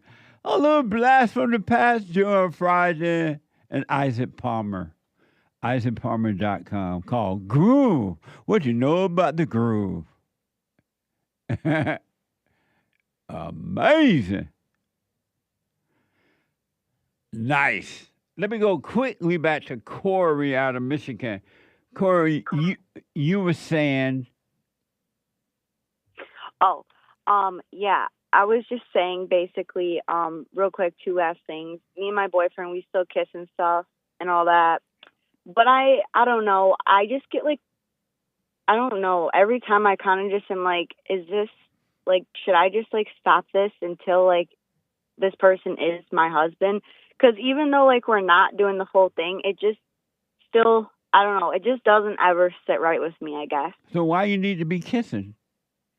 Well, that's why I've been like thinking about that. I'm like, well, what even is the reason if we can't even go the full mile? Why are we even doing it in the first place? Right. So cut it out. Yeah, I know. I was thinking about that. I just want to see what you thought. Yeah, kind of wait until you date, get to know each other, have fun, and learn about each other. And if it's meant for you to be married to him, it will happen naturally. You won't be able to avoid it. Yeah, I like that. That's good. I'm gonna let that go too. And then, ever since I've forgiven my parents, I don't know if other people. I know people are listening. I don't know if other people deal with this too, especially if you're still living with them. But I have like no words. Like when I see them, I'm just like blank. Like I'm nice. And they get mad. They say, you need to say thank you. You need to talk to us when you're out here. And I'm like, no, I don't. Right. That's right. Like my mom's like, give me a little heart signal that you just want to not talk. I'm like, there's no signals. I just don't want to talk to you. Like I genuinely, it's so crazy. I'm just blank. And it's weird. It's so silent now, but they fight against that too. It's like nothing makes them happy, but I have no words for them. It's so crazy. The world, human beings go crazy when they can no longer control you. They get a false sense of life when they can control others. And when that can't happen, they go nuts, and then they try to control each other, then they turn on each other. So you just don't be angry and let life happen for you and live your life, not the way you've been taught to live, but just live in the present and live your life. Yeah. I'm just going to continue to do what I see in front of me. And, I'm not wrong for not having words. I don't have words. That's it. Absolutely. So, nice. So, Are you doing the silent prayer every morning, every night? I am. And the past couple nights, I kind of did it a little late, ended up falling asleep. So last night I decided to put my phone down early. And then I did it well last night. So I've been adjusting a few things, but yes, every morning, every night. And actually, to be honest, I do it a lot throughout the day too. You should. Practice being present. Yep. All right. I wish you well. Thank you so much. And I'll always call back if I need something, but I'm going to try to sit through some of these feelings before I just come right to you. Okay. Amazing. Well, you're free to call whenever you need to. Thank you. All right. Take care now. All right. You too. Bye-bye. Bye now. Amazing. Let me go to Omar. I asked Omar to call back from yesterday. I didn't get a chance to get to him. Omar is a first-time caller out of Arizona. Omar, thanks for calling and thanks for holding. Go ahead. Jesse, how are you? All is well, Omar. Just to be clear, I'm not a first-time caller. I called really quick about that dyslexic thing that one time. You said what now? I did call about that dyslexia thing that one time. So you're not a first-time caller? No, but I did call yesterday and was waiting a while, and you asked to call back, right? Oh, okay. Why did Derek put first-time caller? Okay. Thank you, Omar. All right. So I wanted to answer that biblical question. Why do you want the approval of anyone else? I don't. And if you 30 seconds just to explain why I don't. Well, ever since I was a kid, when I was growing up, I used to be like this. I've always been my own person. You know that there's a black sheep in the family that's different from everyone else? I have always been like that. And my mom would always tell me, you're not going to go far in life because you don't know how to talk to people. You just tell them exactly what you feel and what you think. And, you don't care what they think about you. You're not going to go far. And I've learned over time that it's because she and my aunt and people around me couldn't control me, so they told me that. But what I've learned is that this way of being and not seeking the approval of anyone else makes you better for your own life and better in society. So, no, I don't seek the approval of anyone else, and I don't think anyone else should either. Very interesting. I appreciate your input. I got to hold mine until Sunday, but thank you for that, Omar. All right, you're welcome, Jesse. Thank you. All right, buddy. Amazing. Amazing. Let me go to, is it out of Pennsylvania? GAYLE out of Pennsylvania. GAYLE, welcome to the show. You're on the air. Hi, Jesse. How are you? All is well, GAYLE. I'm calling because I'm sitting here making hats, and making hats. I Okay. make hats. Oh, okay. I crochet hats, and listening to you, you are hilarious. And you make the statement about if she's crying, she's lying. When she's crying, she's lying. When she's crying, she's lying. Did you get your T-shirt? Your T-shirt yet? No, Jesse. My thought on that is that. Well, get your T-shirt that says "When she's crying, she's lying." Go to JesselyPeterson.shop. JesselyPeters.shop. Yes. Okay. Jessely but what if Peterson. she's not crying and she's lying? Well, that's possible too, but for sure, when she's crying, she's lying. Okay. You talk so much against women. Are you afraid of women because of what you've gone through with women? Why do you have to be afraid to tell the truth about women? But that's your truth, Jesse. Why do you have to be afraid when you tell the truth about them? No, you don't have to be afraid to tell the truth about them. Then why did you ask such an insane question then? As far as I'm concerned, because I am a woman, it is She's a not lady. an insane question. It is an insane question. When you tell the truth about women, they always ask, "Oh, you hate women. You're a misogynist. You're afraid of women." But when they're supposed to be telling the truth about men, there's no big deal. What the? Who are women? Who are females that they think that anyone is afraid to tell them the truth or tell the truth about them? Who are they that they think that way? Who are they? Say that again. Who are women that they think that someone have to be afraid to tell them the truth? It's not so much as someone being afraid. Then why do you ask, are you telling the truth about women because you're afraid of them? Why do they say that? It's crazy that well, it's coming from a female, so that's why. But it's crazy that they think that when you tell them the truth, you're afraid. That doesn't even make sense to me. Well, why do women think that you have to be afraid when you tell them the truth, or you hate them when you tell them the truth? Because it's like you made your mind up and you've closed the door, and that's how you think of women. So what have I said about them that this morning or any time that's not true? What have you said about females that are not true? Well, that all females are evil. They are. How is that not true? It's not. I'm not evil. Why do you say you're not evil?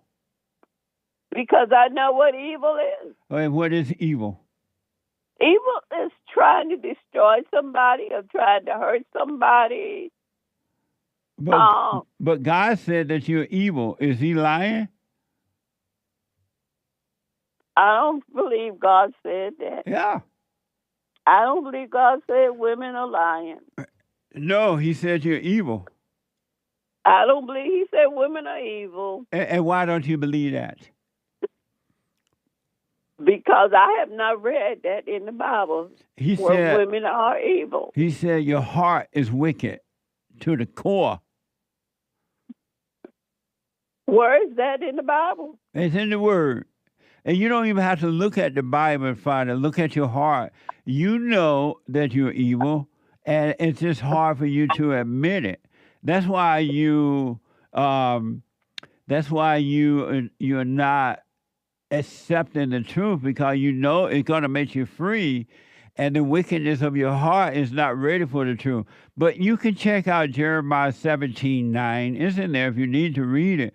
But all you really need to do is look at your own heart, nobody else's heart but yours, and you're going to see that you are evil. And when you can see it and don't deny it, it can be changed. The Father will change your heart from evil to good. Well, Jesse, I have done that. I have realized and recognized the fact that I have had some evil thoughts because of what I have experienced behind being involved with men. I never had a man in my life to really understand me. My father and my biological father, they just pretty much not had anything to do with me at all. So my problem has been that I don't know what you men are supposed to expect from a woman. You know, you talk about the We're fact supposed to that- expect you to obey. And the last time I spoke with you, you said, I asked you about it, and you said that if you're on a date and you ask the woman to tell you about herself, for me, saying that to me, I would ask you, what do you want to know? Well, I said that to the men when you go out on a date with a woman and you're sitting at the table, you order the meal, and while they're preparing the meal to bring it, you start conversating, and you ask the woman, will you obey me if we should get married? And if she says no, you get up and walk away. Just walk. Don't look back. Just leave What her. do you mean by obey? You know what obey means. No. Yes. You know exactly what that means. Have you forgiven your mother? Yeah, she's long dead. Yeah, I have forgiven my mother. And what did Because I you- realized she didn't know no better than to do what she did. What did you give me an example of what she did to you that you needed to forgive her for? She didn't teach me about men. About men? About men. No, that's not it. Your mother turned you away from men by turning you away from your father. Your mother was evil. She turned you away from your father and pretended that she was a victim. And every time she was crying, she was lying, and you identified with her. And that's why you won't obey your husband now. I don't have one, Jesse. If you had one, you wouldn't obey him. Who's my husband, Jesse? I said, if you had one, you would not obey him. Have you forgiven your father for not protecting you from your mother? Yes, he long dead too. Have you forgiven him for not protecting you from your mother? Yeah, Jesse, I have. I've forgiven both of them. Good. And so now you just, if you have truly forgiven, you start watching those thoughts so you can overcome them, and God will give you a clear mind and a pure heart, and you will have a life that has nothing to do with you or I making it happen. It will be beyond words. There are no words to express the life that you will have if you truly work on you. It's going to be amazing for you. Okay, Jesse, well, I'm pretty much there at my age now. So How old are you? A woman not supposed to tell her age. Why not? God. Cause She's what? just not. What? She's not supposed to tell her age. Why not? Because that's one thing we women don't do. But why not, though? You're too vain? Being vain at my age. You are hilarious, Jesse. Just like I say, you are hilarious. When you work on your do the silent prayer, and even if you are 70 or 80, it's never too late. As long as you're alive, you have a chance to live. But once you die, you don't have a chance to live if you drop your body in unforgiveness. Right. I understand that. I know that you can't go to heaven with unforgiveness in your heart. That's right. Absolutely. And you can go to heaven while you live. You don't have to wait till you die and thinking that you're going to go to heaven. You can, I'm telling you the truth and nothing but the truth. You can go to heaven while you live because the heaven is in you. The kingdom of heaven is within, and you can experience heaven right now. But you got to forgive and watch those thoughts and not call them you. Those thoughts are hell. Loneliness is hell. Suicidal thought is hell. Looking for love is hell. Trying to make somebody right or make yourself right is hell. Fear is hell. Desperation is hell. Anger is hell. But that can all disappear and you'll have perfect peace. You will have heaven right here. All right? All right, Jesse. So, I'm not one to argue. I like to keep peace. So do the silent prayer. Do your little hoop and a holler. And when you're done hooping and holler to Satan, be still and know God. Yeah. Let me know what you think about the silent prayer, all right? Okay. All right. Thank you. You're welcome. All right. Amazing. 888-7753-773. While Hank is coming in, I just want to give you a little bit more a blast from the past. It's Friday. Watch this. This is JLP Friday up in here. And Isaac Palmer. Watch this. Oh,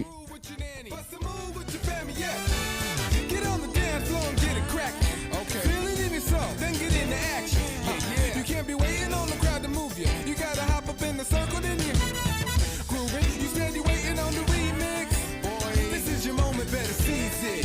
So gonna cut the doubt, show 'em what you bout. You got the juice up in your core now. It's JF. Got a lot to do. What about you? What you know about you? What you know, what you know, what you know, what you know, what you know about it? What you know about the what you know, what you know, what you know, what you know, what you know about it? amazing. That's deep. JLP Friday TV. Isaac Palmer. IsaacPalmer.com, I guess. IsaacPalmer.com, right? It said Isaac J. Palmer available on YouTube. Let me see it again. Yeah, for sure. You mean the Isaac J. Palmer part or the whole thing? The whole thing. Let's go. And I'll pay attention. Then I'm going to get you your calls and your super chats. Here we go.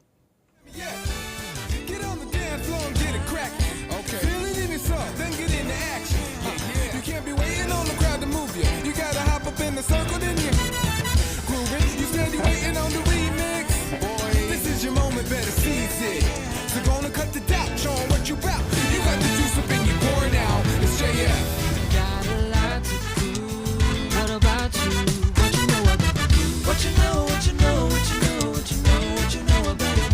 What you know about the what you know, what you know, what you know, what you know, what you know. Oh, amazing. And that's Isaac Palmer's father, his dad on the drummer, Isaac Palmer Sr. Amazing. So go to Isaac Palmer and you can check the video out. I got to take a quick break. When I come back, your phone call is super chat. Hate news, not the fake news. Back in a moment. And I have to admit, thanks to God, it is the best counseling service on this side of heaven. I counsel with men and women, families, individuals around the world. Most people are unhappy, they're miserable, they have rough lives, they're depressed, suicidal, young and old, of all races. I understand, I know why, and I do understand it. Because exactly what's happening in me is happening with everybody outside of me, inside of them. And I've noticed that with those who really, really, really want to understand, they overcome it just like that, out of one counseling session. If you need counseling, you can go to rebuildingaman.com or call 800-411-2663. 800-411-BOND. best counseling service on this side of heaven.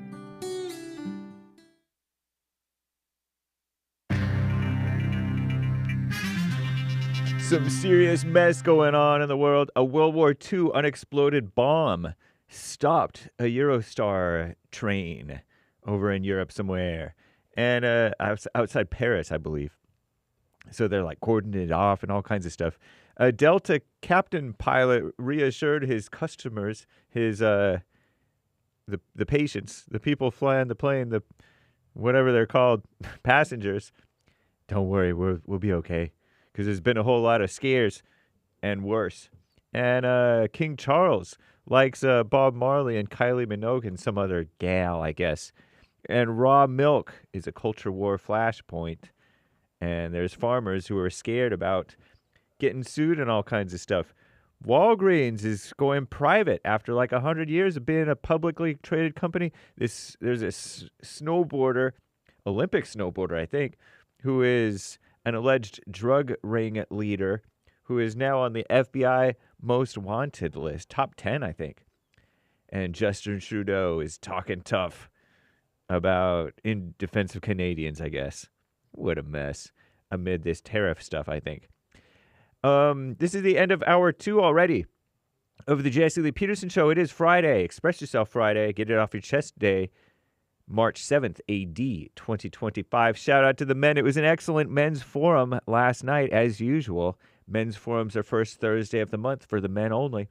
Rebuildingtheman.com/events at Bond in Los Angeles.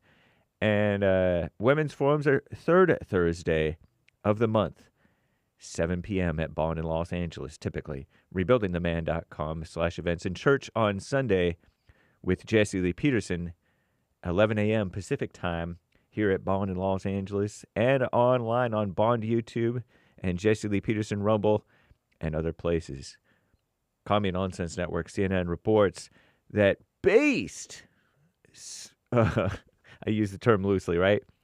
Democrat Governor Gavin Newsom, Gruesome Newsom, rightly said that transgender athletes playing in women's sports is deeply unfair. In a break from what most Democrats' position is on the topic. Newsom's comments came after our greatest president, Donald J. Trump, signed an executive order last month banning so-called transgender women, MTF, male to female, male to wannabe female, right, from competing in women's sports, delivering on a political issue central to his 2024 campaign, supposedly. The California governor spoke about the issue on a podcast episode with conservative activist Charlie Kirk. Wow. He was on Charlie Kirk's podcast, I guess. Notably, Gavin Newsom is eyeing a potential 2828 presidential bid, having watched Republicans wield the issue against Democrats in the last cycle. Maybe he'll come around and be reasonable on other issues, too. Don't hold your breath.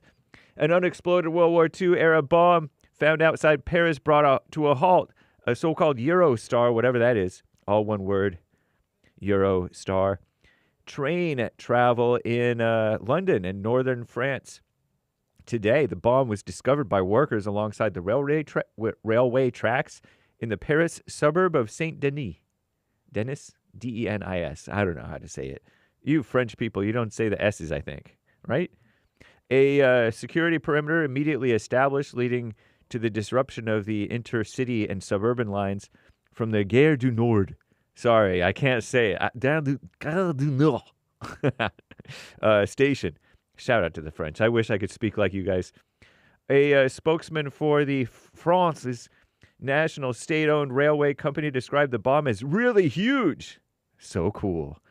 Confirmed that a demining team is at the site. Gare du Nord is a major European transit hub, serving international destinations north of France, and as well as the main Paris airport and many regional commuters. My mother said that my name in French is Le Petit Enfant.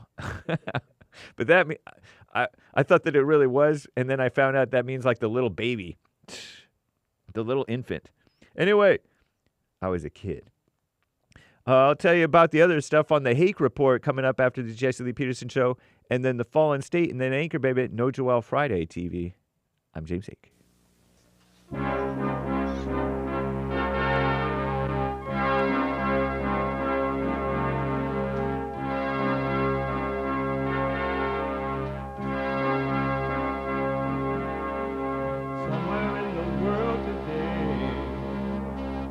Got to stand up strong, think the truth about themselves, to understand what went wrong. I know we can find a way, I know we can find a way, I know we can find a way to stand up, stand up.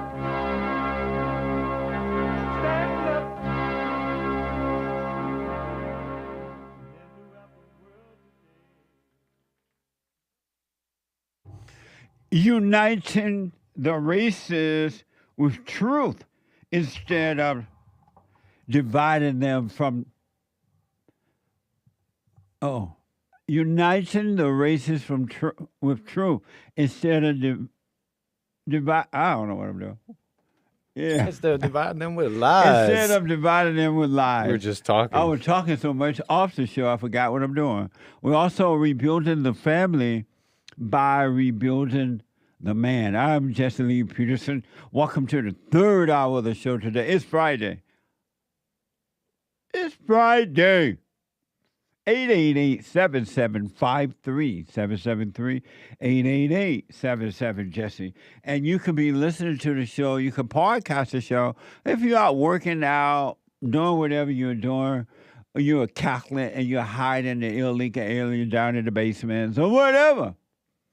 Or you're the Pope and you are tick. The Pope is tick.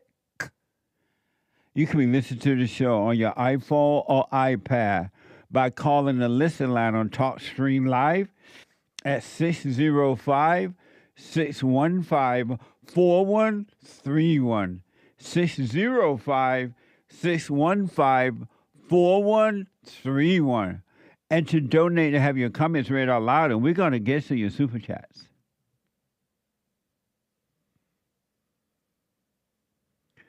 To donate to have your comments read out loud, go to Buy Me a Coffee. BuyMeACoffee.com/JLP Talk.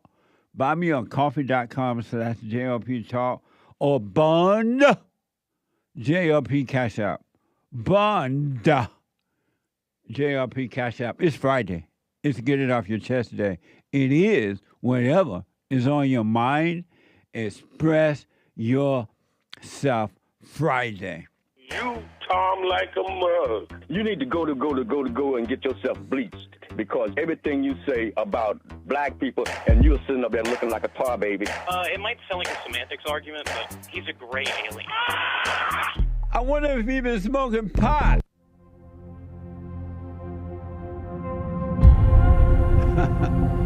The Anchor Baby made this. Our government. It's a cultural divide. I'm gonna get it on the What? floor. Yeah. 40 acres in the music. She black. Bigger than the music.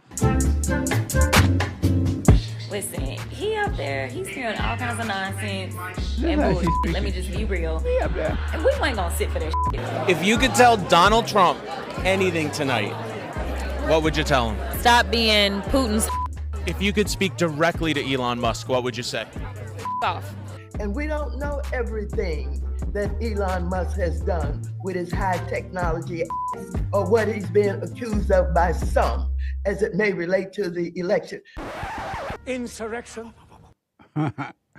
You got these people in charge of your country. You put these people in charge of your country. What do you think going to happen? I heard, I don't know if it's true. If anyone can verify it, let me know. I heard that over in Mommy Africa, in South Africa, the white people have started their own country again over there. Did you hear anything like that, Nick? I may have. If you're talking about what they call Oriana or something like Orania. Right. Is a white separatist South African town founded by Afrikaners. That's from Wikipedia. Are you talking about that one? Right.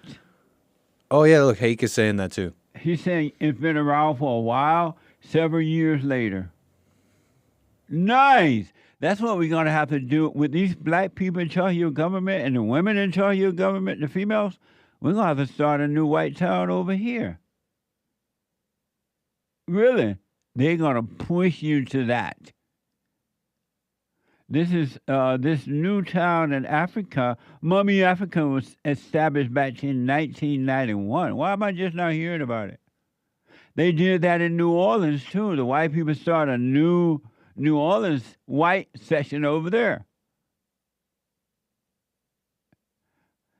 You're set, I promise you. I'm not just saying this trying to be funny or anything.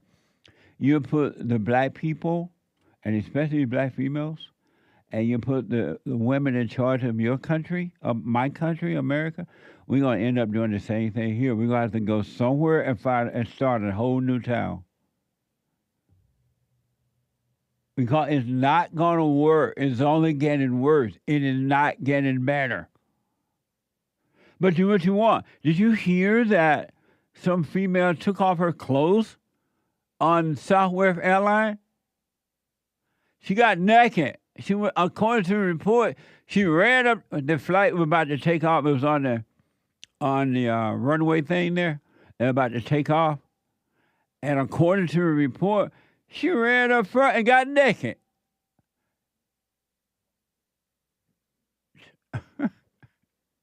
ABC 7 Chicago is reporting. Passenger aboard a Southwest flight. Passengers aboard a Southwest flight are shaken up after a naked woman delayed the flight on Monday. Watch this. It was so shocking. Passengers on this Southwest flight couldn't believe what they were seeing. This is getting crazy. Like, this is something that you see out of a movie. A woman on the plane stripping completely naked. Wait. Walking up and down the aisle. Was it a packed flight? It was very packed. We spoke with one of those passengers who asked to remain anonymous. She said they had just boarded the plane in Houston and were about to leave for Phoenix when the woman, while fully dressed, walked to the front of the plane and started yelling. I do remember her saying that she wanted to get off the flight. The passenger also said she heard the woman yell that she was bipolar. Then when the plane started taxiing to the runway, she started jumping up and down, screaming at the top of her lungs. The woman took off all of her clothes and continued to yell. It was very evident that she was having a mental breakdown. At one point, another passenger said the woman grabbed a flight attendant. Everyone on the plane trying to remain calm. I just kind of kept to myself. I didn't want to start any problems, and I was just hoping that the plane wouldn't take off, which it didn't, thank God. A flight to hell. What do you think about that, Anchor Baby? How are we? They're gonna require. This is why we're gonna have a police state or whatever, scanning everybody and looking into everything. Because it's they're gonna be afraid and they're gonna have to deal with this stuff. Man.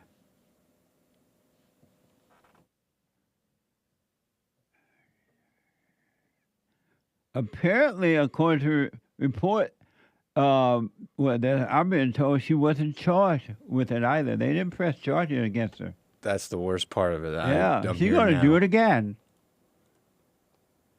They say that the police just took her to the hospital and no charges. Bipolar people can go to jail too. This is ridiculous. They took the men out of charge, and now the women are going there. They are lost. They're going to hell in a handbasket and fast.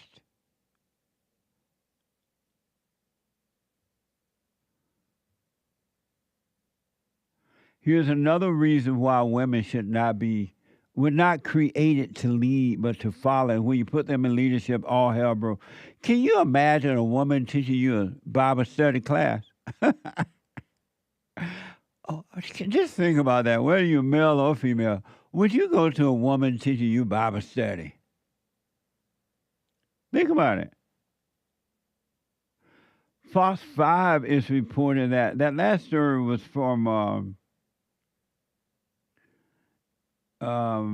let's see, the flight thing was from News 12. You think that's bad? Y'all don't believe me, right? I know that you don't believe me. Like 35 years ago when I told white people they need to get over the fear of the blacks. Otherwise, they're going to live to regret it because they only bring out the worst in the blacks by being afraid of them. And look what happened. You're putting these women in control of life? Watch what happened. And it's happening fast already. Fox 5 New York, a former daycare owner in the Bronx, has been sentenced to 45 years after pleading guilty to several drug charges. The charges stem from the death of a 1-year-old who was exposed to fentanyl in a daycare. Watch this from Fox 5 New York. Steve, Natasha, the woman's name is Gray Mendez. She was the woman who basically was the head of that Bronx daycare where all of this unfolded. She was just sentenced to 45 years in prison, as you said. Now, this is a case that horrified New Yorkers who learned of it as it unfolded. And in fact, it horrified anybody who heard about what happened at that daycare in the Bronx. Immediately following the sentencing, the parents of the 1-year-old boy who was killed spoke. Their heartbreak appeared to be as raw as when this all came to light 2 years ago. Their son, just 22 years old, Nicholas Dominici, died after he and 3 others were exposed to fentanyl. This according to court papers, which said the daycare that was entrusted with protecting them, the Vino Nino, actually was functioning as a secret stash house where fentanyl and heroin was prepared for distribution on a regular basis. Investigators even found a kilo-sized brick of fentanyl inside a closet of the daycare facility, in addition to other equipment used for drug smuggling. Now, Gray Mendez was accused of calling her husband multiple times, allegedly to clear the drugs, while waiting before calling 911, even as the 4 very young children were severely overdosing. And by the time help arrived, it was too late for Nicholas. Female gone wild. You thought they were bad with the government female doing TikTok, Hoochie Mama ghetto dance, right? And the woman naked on the airplane, Satan all over her. The devil told her, run up there and take your clothes off and worship me as she did it. Now I want to know, yes, that's awful what happened with the school, but if the mother was home raising the man's children, children, would that be happening? Could that happen if the mother were to obey her husband, stay home, and raise his children? There is a solution. Isn't that something? Fentanyl. New York Post here's another reason why women should just stay home with the kids. Stop trying to feed your ego, ladies. You're not equal to men, and doing this is not going to make you equal to a man. It's not going to happen. Only your mind, which is all lies. All thoughts are all lies. You're never going to be equal to a man. It wasn't meant to be that way by God, and it ain't going to never be that way, no matter what you did. New York Post has reported Texas middle schooler passed around a sharp needle and participated in mass tattooing sessions in classroom, while the oblivious teacher carried on with their lessons, leaving parents outraged. Why are the parents outraged? You're sending the man children to those schools, and the men are weak for allowing you to do it. I do understand that. Watch this from Fox 4. Hi, Heather. Yeah, Greenville ISD confirms to us multiple teachers here from Travis Intermediate have been suspended, but they didn't confirm how many teachers have been suspended, only saying their roles are currently being reviewed. This afternoon, I spoke with a 6th grader and his mother. They tell me that during the tattooing, there was a teacher in the classroom. So now that Greenville mother is wondering, where was the supervision? It's scarred, so it broke the skin, and scabbed over. Ashley Armstrong already had a lecture with her 11-year-old son, Jordan. Scabs from tattoos are now seen down his arm reading, "I heart my Lord," plus initials tattooed on his hands. He got punishment for it. He got punished for it. He knows better. He shouldn't have done it in the first place. Now the Greenville mother wants answers. These kids are getting these tattoos in class, and not one teacher noticed it. Armstrong received a call from the school nurse at Travis Intermediate Tuesday. She was told to get lab work done immediately on her 6th grade son. Amazing, huh? Do you blame the teachers or you blame the parents? I blame the parents because the parents already know the schools are no good, but because they don't love their children, they send them off anyway. So you can't blame the teachers. The parents are sending the children off anyway because they don't want to be bothering the kids. They got to act like a man. They have no love for their children. Zero love. The mother said the needle was shared throughout several classes. Watch this from Fox 4. Greenville ISD is working with law enforcement to identify all students involved. The district didn't say how many students were tattooed or how the tattoo needle got into the school. Armstrong's son told her a boy in class approached him and the tattoo was done in the classroom with a teacher in the room.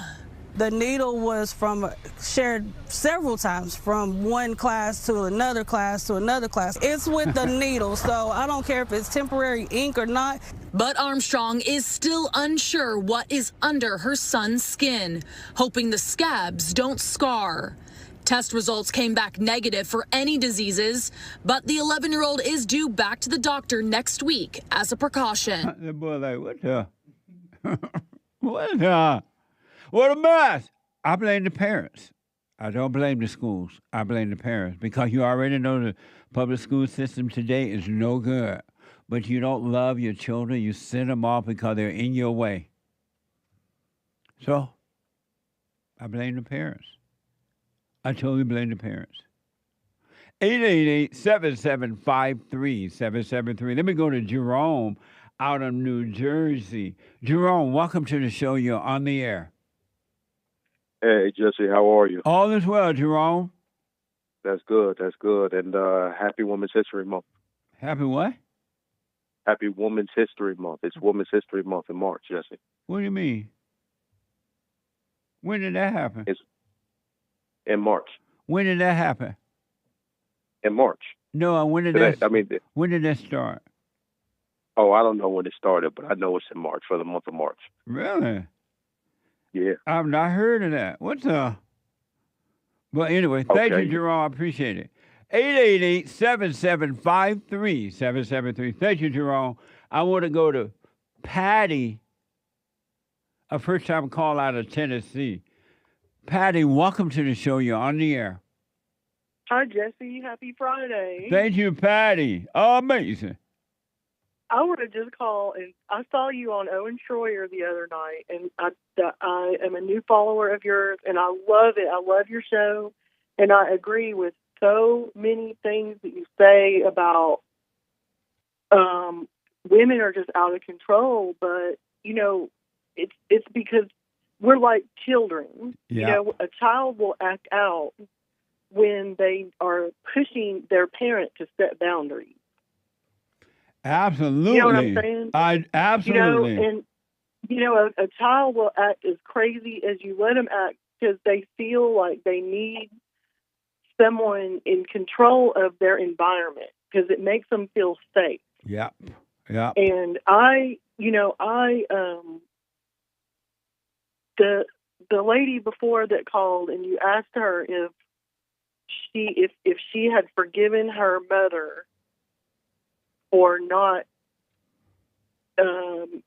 for recreating her image and the father for not keeping her protecting father her. away. Yeah, absolutely. Yeah, keeping her father away. And that hit home for me so much because, you know, my mom did that same. My mom kept my dad away from me and, you know, my mom was born in the 50s, so she had this, you know, she was born when all the people were like, girls can't do everything that men can do, and they rebelled against that. And so she always had this attitude like, I can do anything a man can do. Yeah. And, you know, and she raised me by herself and went to work, and I was left by myself all the time.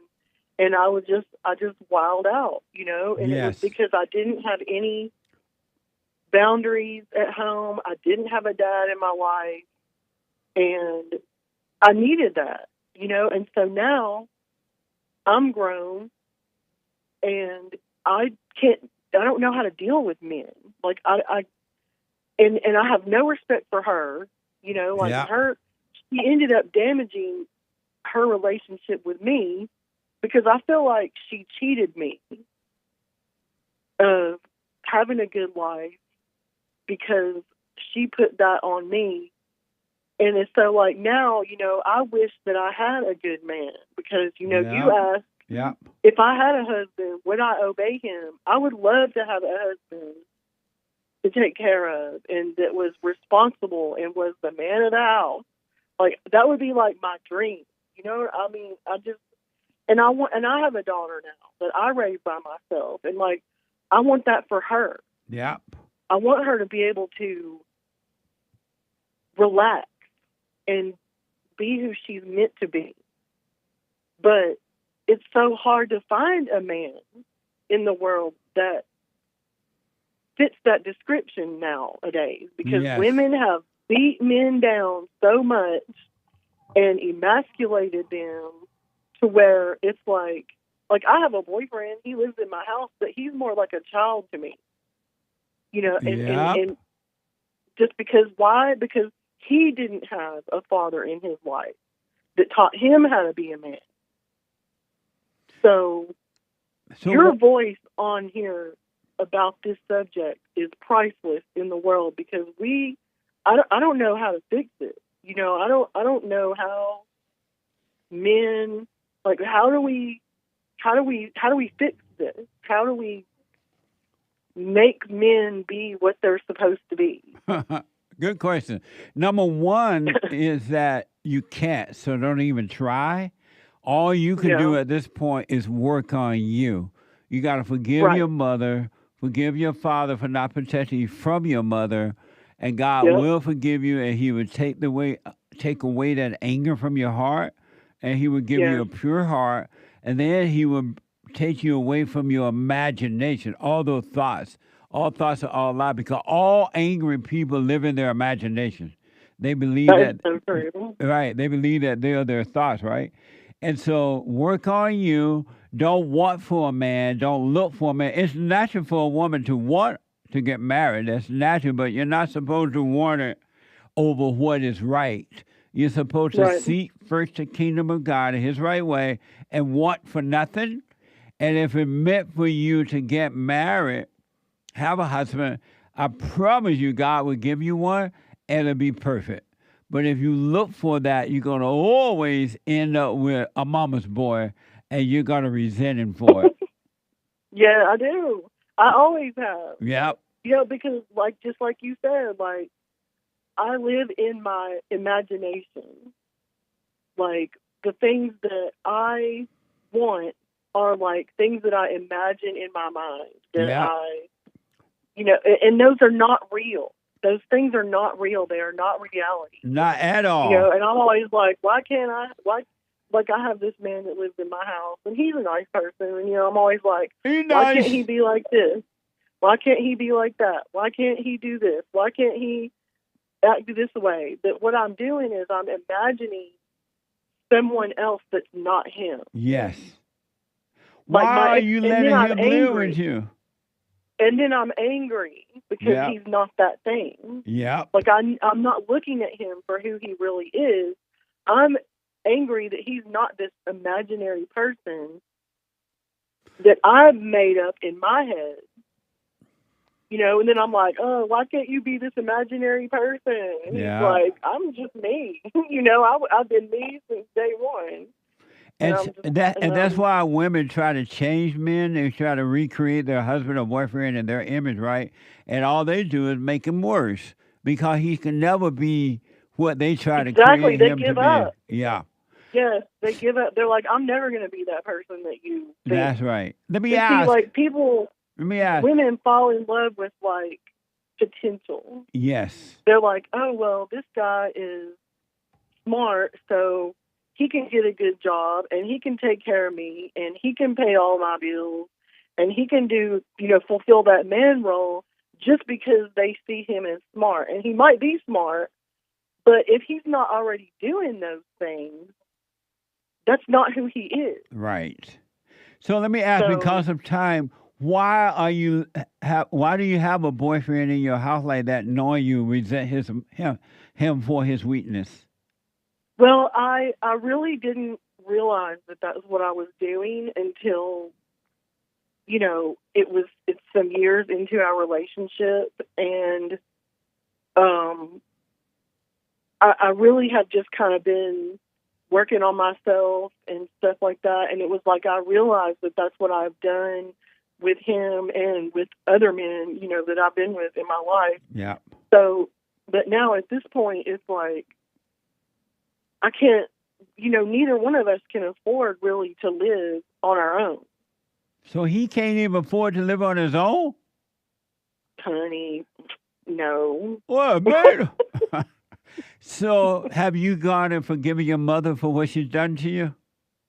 I have not. Why not? I have not, and I have the worst anger. Like Right. my anger is terrible. But I love the calls that you've had today. Like, this is my first time listening to your show, and the calls that you have had today really have spoken to me, and what you said to them have spoken to me, because I realize that it's not just me. It's I'm all not the women. only one that goes through this, and it's like the condition of humanity right now. Yes. So you got to go and forgive your mother. I'm sorry for resenting you for what you've done to me. I realize you can't help yourself. Just as you can't help yourself, that anger is controlling you, and it was passed on to you from your mother when you became angry at her for what you were doing. Forget mother, That's right. I'm sorry for resenting you. And then don't ask for forgiveness and don't have any expectation from her. If she apologizes, fine. If she doesn't, fine. I'm sorry for resenting you, and God will forgive you. And forgive your father for not being able to protect you from your mother. He could not help himself. He didn't know how to deal with it. He loved you. It's just that he didn't know how to deal with the hell in your mother. And so forgive him. Do the silent prayer. And I'm telling you, Patty, your whole life would change and it would be perfect. When my daughter was born, I realized, because I've always had this hate and resentment for her. And when my daughter was born, it kind of slapped me in the face. Yeah. That parents are only really just two people that had sex. Yes. And it doesn't make them know everything. It doesn't make them perfect. It doesn't make them be equipped to do anything but and so that really helps me remember that she didn't know what she was doing any more than I do. Absolutely. And so that's where I always draw myself back to that whenever I try to forgive her and try to. Well, just say, hey, I'm wrong for hating you. I realize now you're crazy. You couldn't help it. I'm sorry. Exactly. And God will forgive you, all right? Because of time, I got to run, but call me again. Go and forgive your mother. And forgiveness is to admit you were wrong for being angry. You couldn't help it. It's hatred, right? And God will forgive you, Patty, and he will change everything. Well, thank you, Jesse, and keep doing what you're doing. We thank you for everything you do. I will. Thank you so much, and call me again. I will. All right. Amazing. Let me get 888-7753-773. 888-77 Jesse. Larry's out of Indiana. Larry, welcome to the show. You're on the air. What's up, man? How you doing? All is well, Larry. Nice, man. I want to say real quick before I ask you my question, buddy, we talked a long time ago twice about this girl I was with, and you told me you're going to ruin my life. The whole shebang. Hold that thought, Larry. Hold that thought. Yeah. Let me take a break. 888-77-JESSE. A quick break. Back in a moment. The treasure chest is now open on D-Live.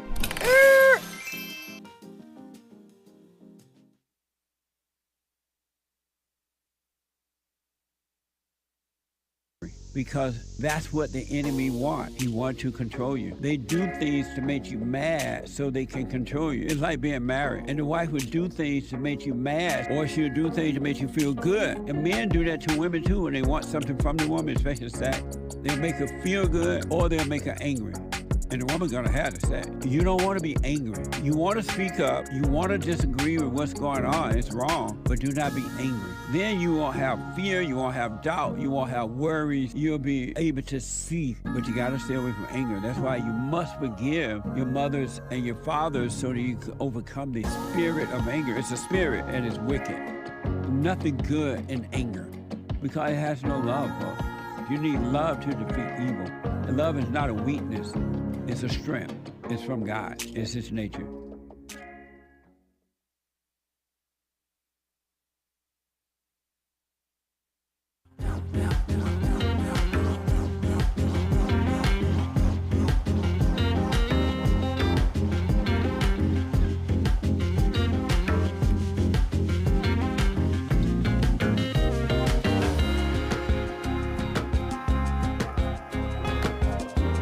Amazing men's forum last night, folks, the first Thursday of the month. Stay with it, stay with it, stay with it. And ladies, get ready for the women's forum on the third Thursday of the month. So get ready. The ladies are on fire, too. They're working on themselves. Really, I'm not making, these ladies are facing it. They're being honest with themselves, and they're waking up. They are returning to common sense. And don't forget the Hake Report is coming up next at the top of this hour. The Hake, H-A-K-E report.com from 9 to 11. And then at 11 a.m., a brand new episode of the FallenState.tv. Amazing conversation with Paul Freeman. And Paul is a former CBS executive and the author of the book, The Unexpected Danny Green. Watch this.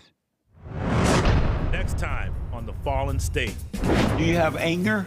Oh, yeah. Sure I have anger. Because I didn't have a dad, so I had to fight for myself. Yeah. So do you believe there is a God? I don't think he's a guy up there with a beard and looks down kindly upon us. So you don't believe he has a beard because you think he's shaved? Or he's... But you haven't noticed the attack of all white people? Who's attacking me? You're not white. What am I? I thought you said you were Jewish. So you're a provocateur. That's what this is all about. What the? Amazing. Today at 11 a.m., the FallenState.tv. And don't forget, you can support the Fallen State right there. The FallenState.tv/donate or locals.com. And while you're there, you can have some punchy coffee at JesseLeePeterson.com/shop. Right? JesseLeePeterson.com/shop. And then at 12 noon. JesseLeePeterson.shop, if I may. Oh, yeah, that's right. What's up? I'm black and I'm slow. JesseLeePeterson.shop. And then at 12 noon, the American Anchor Baby. Energy just all over the place. Rumble will never be the same. It will forever rumble. At 12 noon Pacific time. And see you at church on Sunday at 11 a.m. Pacific time. Doors open at 10:30. RebuildingTheMan.com/church. 11 a.m. Pacific time, 2 p.m. Eastern time. And go and donate. Support what we're doing by going to RebuildingTheMan.com/donate, right, Hate? Donate. RebuildingTheMan.com/donate or call 800-411-BOND. 800-411-2663. And last but not least, another blast from the past. Watch this. It's Friday. Another blast from the past. Mr. President, take this home. Home. The wall going up.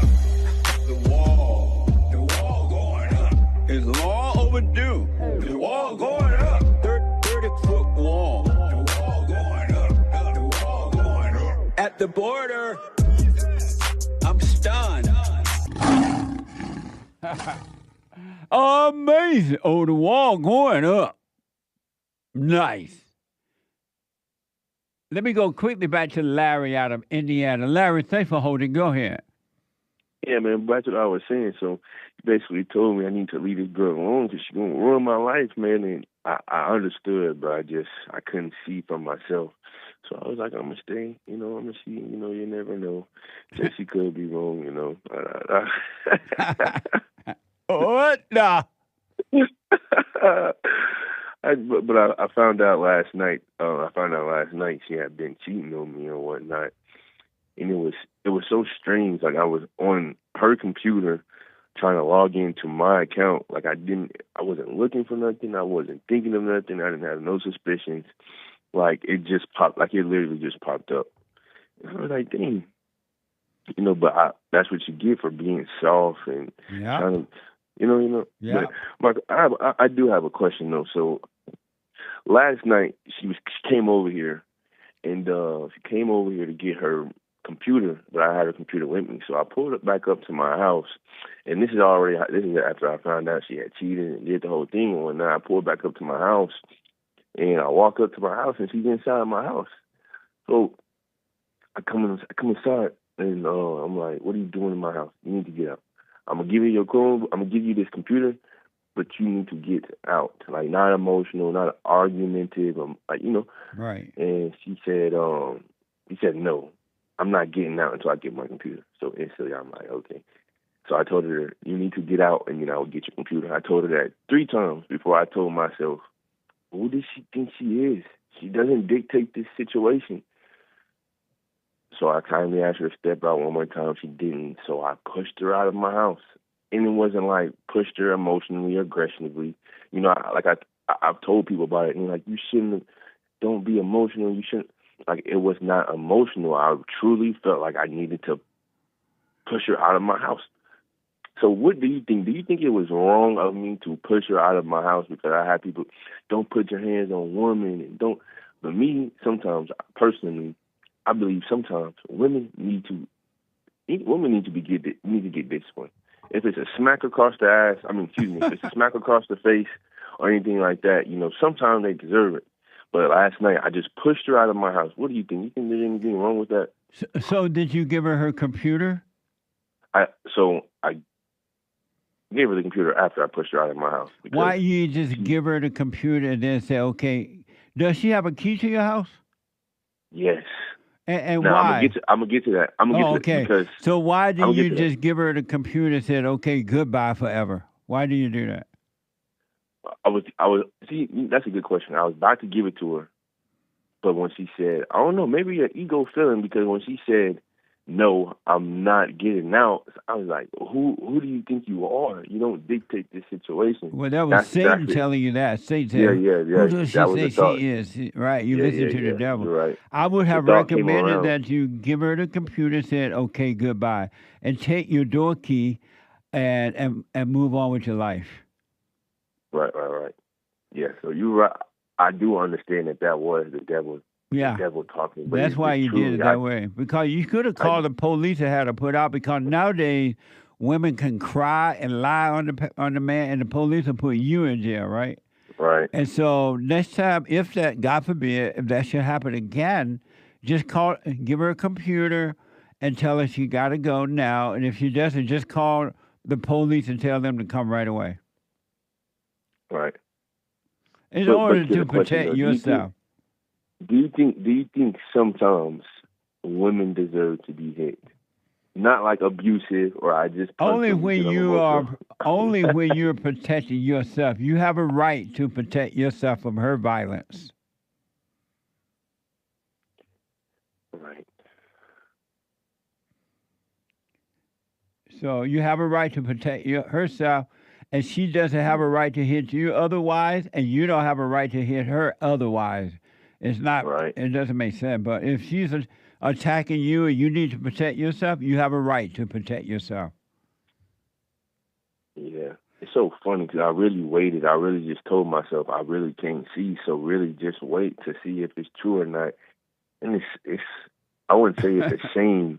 I'm not going to say it's a shame that everything happened the way I knew it was going to happen, but it's like a revelation. Like, I know what I know is true. Well, now that she's gone, let her be gone, and you start only working on you. Don't look for anybody or anything. Do the silent prayer, forgive, and seek the kingdom of God, and you're going to be fine. Your life will be amazing, and it will happen on its own. Yes, sir. You will have perfect peace. Yeah. All right, man. So do the silent prayer. Why didn't you take the key away from her? Oh, the key. So after I gave her the computer, I was about to lock my door and head out until I remember she had the key. So I went over and I asked her, I said, could you give me the key could you give me the key to my house since you're about to leave? And she's like, no, you're not getting this key. I'm like, God. So I said, buddy, why don't you want to give me the key? She's like, what did she say? It was so stupid. I was like, why? She said, no, you don't need this key. I'm not gonna come back over. I'm like, all right, if you're not gonna come back over, just give me the key. Right. But she didn't give me the key, so I walked over to her car and I grabbed her house keys. I said, we can do a fair exchange. You give me my keys, I'll give you your keys. And she started going crazy. No, now you're about to give me my keys. And now I'm like, I probably was wrong for taking her keys, but I'm like, well, why won't you give me my keys? And I probably should have called the police, but I didn't. Yeah. Probably should have called the police, but I didn't. But why won't you give me the keys? And long story short, she made it a hard thing to do, and I ended up just giving her key, and she gave me my key and just left. So I recommend never argue with the devil in your mind, and never argue with another human being as long as you walk this earth. There's never, ever, ever a reason to get angry, and there's never a reason to argue with anyone. And so you can live a nice, beautiful life. Stop arguing. I do recommend, do what you want, that you put a new lock on your door, because you can't trust her that she won't come and try to damage your house or you in some kind of way. Yeah. I did that last night. Oh, you changed the lock? Oh, yeah, of course. Oh, good. And so now don't be angry at her, because it's not her fault that you allow her to come into your life and do this to you. And it's not your fault that she allowed this to happen. Don't be angry, but you work on you now and stop looking for anything. Yes, sir. All right. Got you, man. I appreciate it. All right, buddy. I wish you well. You too, man. All right. Amazing.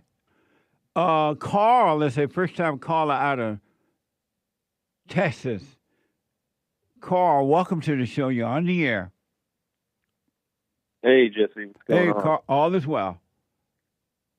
I just wanted to call and say thank you for talking about how important it is to reconnect with your father.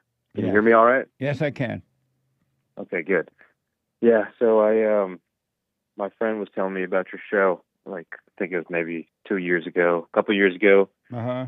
And how important it is to forgive your mother and forgive your father for not protecting you from mother. And I didn't understand it at first. And, I mean, I'm just glad that I turned the show on and, started paying attention and started listening to what you're saying, because now my father and I have a great relationship. And when I forgave my mother, now she doesn't want to talk to me. It's crazy. It's funny. Yeah. She's evil. And then I started, it is. It's very evil, because she knows. So I just think a lot of women hate the truth. And then whenever you tell them the truth, they freak out. Absolutely. They get angry. Absolutely. Right? And that's the same thing that happened to Jesus, too. It's like he was the truth, and that's why they killed him. Yes. Because people don't like to hear the truth. Yeah. But, I just wanted to say thank you. You're welcome, and you stay with it. And now I don't know if you're doing the silent prayer, go to rebuildingtheman.com/prayer and start doing that, so God can separate you from the darkness of your thoughts, your imagination. All thoughts are all lies all the time about anything. And exactly. Now that he's changed your heart, he's going to change your nature from darkness to light. and you'll be just like him. Mm-hmm. Thank you, Jesse. You're welcome, man. Amazing. Stay with it, all right? All right. All right. All right. Is that it? I think that's it. All right. Call me again. All right, I will. Okay. Super chat. Super. Super chats. April bought over on YouTube a super chat. Happy Friday, y'all. Smiling emoji. Enjoy your weekend, and I look forward to church on Sunday. Love you all and wish you well. Thank you. I wish you well and thank for your support. With hearts. Nice. Brand new B. Jesse, hell bent on saying Jasmine Crockett last name wrong, and I love it. Amazing. Star eyes. What do I say? Crooked. What? Crooked. Oh. And what is it? Crockett. What the? Crockett, cricket, crooked, potato. Indeed. Thank you. I appreciate it. Holy cow, says Chris. Did you realize you can super chat JLP on YouTube once again? Give it a try. Thank you. Click the Super chat on YouTube. Amazing. Old Saucy is a monthly supporter over on the Rumble crew. Who would win in a fight, Buddha or Muhammad with accessories? I don't know. Buddha's too fat. Are they both fat? I think they're both fit, actually. Oh, Buddha's not fit. Every time I see Buddha sitting there, he's fat. That's fake news. Oh, not hate news. Right. Okay. Thank you. I don't know. Over on YouTube, Lin Yan Chen, 2222 tutter, like utter. Did you notice that? I didn't use a D for a T. I, Lord Good Hair, have grown. No clear D in clarity or gravity. Oh, travesty. I can't sense the tongue's right position. Amazing. Thank you, Lin Yan Chen. Amazing. Thank you. Katie, 3 coffees. That was my mother's name. She dead. Rest in peace. What was the question for the callers today? Why do you want the approval of anyone? Thank you, Anyone else. Thank you. Over on buymeacoffee.com/JLP Talk, 1776 Christians says Trump should have handed Amy Coney Barrett 30 silver dollars. Amazing. That's for sure. What a Judas. 30 pieces of silver. Yeah, amazing. Thank you. Betraying America. Yeah. Danny bought a coffee. All right, Jesse and the lads, the spiritual order of the blacks. Maxine Walters over the woman over the kids over the hamsters over the man, and the whites are following. Prophetic. What a mess. Thank you.